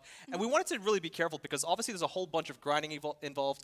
These cape skins, like you said, these are only going to be able to be used on the 5 RuneScape skins. Yeah. And you can only wear one at a time. So I just wanted to like preempt and let you guys know that we understand that there is a lot of grinding involved for a lot of these capes. We are not expecting you to get like all of these unless you are, you really want to, and that's fine. That's badass. In fact, we might be encouraging it we'll see what we can do out there. A little bit of content. Yeah, exactly. A little bit of content, a Little little bit bit of of contest. You can see Fire Cape is kind of another one-off one for killing fire giants. But yeah, just, a lot of them are going to be kind of gained over time in a short period of time. A lot of them are going to be gained, especially with the master capes. They're all 3x the difficulty of the normal skilling capes. And that was done very purposefully. Those ones are going to take even longer, months, if not more than that. But the thing also to remember is that if you want to grind specifically for one cape, it is going to be a lot faster. So just keep that in mind. We're not expecting to do all of them at the same time. And also, if you are going for 1 or 2 capes, you're most likely making progress towards several capes at the same time. So they may look like some crazy values, but hey, it's a RuneScape crossover event, and well, grinding is kind of at the heart of it. Yeah, like Harrison said earlier, I mean, I can't wait to see where the mathematicians of the Smite community come in and figure out exactly like what's the most effective way to grind out these capes. I can't wait to see what you guys come that up cabbage with. cape. I saw that as Vamana somewhere. Yeah, it's so good. So again, we really poured our hearts into this, and you can see here too in the bottom corner we have music tracks playing. They have the RuneScape main original theme. We have Inferno, and then of course Sea Shanty. Yep. So there again, we took everything that we could that we thought kind of symbolized that experience and that memory. Cabbage cape. Cabbage cape. So we're just, I don't know. I'm beaming with pride over here for what I get to show off of all of the incredible work that every team that had any part of any of this put into it. While we're on the capes, special shout out to the modeling and tech art teams. A lot of this tech is really new for all the capes and getting the icons in. That definitely wasn't easy. And a massive shout out to the programming team. All these different goals and quests, that's a lot of extra work we needed to put in. And QA as well, especially. I know Lermy was working with them specifically to just make sure that we get these all feeling good. Huge shout out to the team. I know it took them quite a long time to go through and confirm that these worked. Right. I remember seeing a thread pop up a long time ago where they said, all right, what capes are we doing? And somebody asked, can we do all of them? So Sea Shanty 2 is playing right now, by the way, so I just can't get over that. But yeah, but somebody said, can we do all of them? And they were like, yeah, we'll make it work, don't worry about it. And they did, and they came through and they made it incredible. And I think it really it showcases the heart of RuneScape in a lot of ways. So if you haven't played RuneScape, it's something that you should definitely try out, especially in the next 6 days as we wait for the update, which is literally next week, so be ready for that. But it's such an incredible game and such an incredible piece of gaming history, I think, that still is active and vibrant today. Yeah, so it's still one of the top MMOs. Yeah, definitely. I mean, the game is incredible. So, and we were honored to be able to work with them. And so you have seen the RuneScape crossover.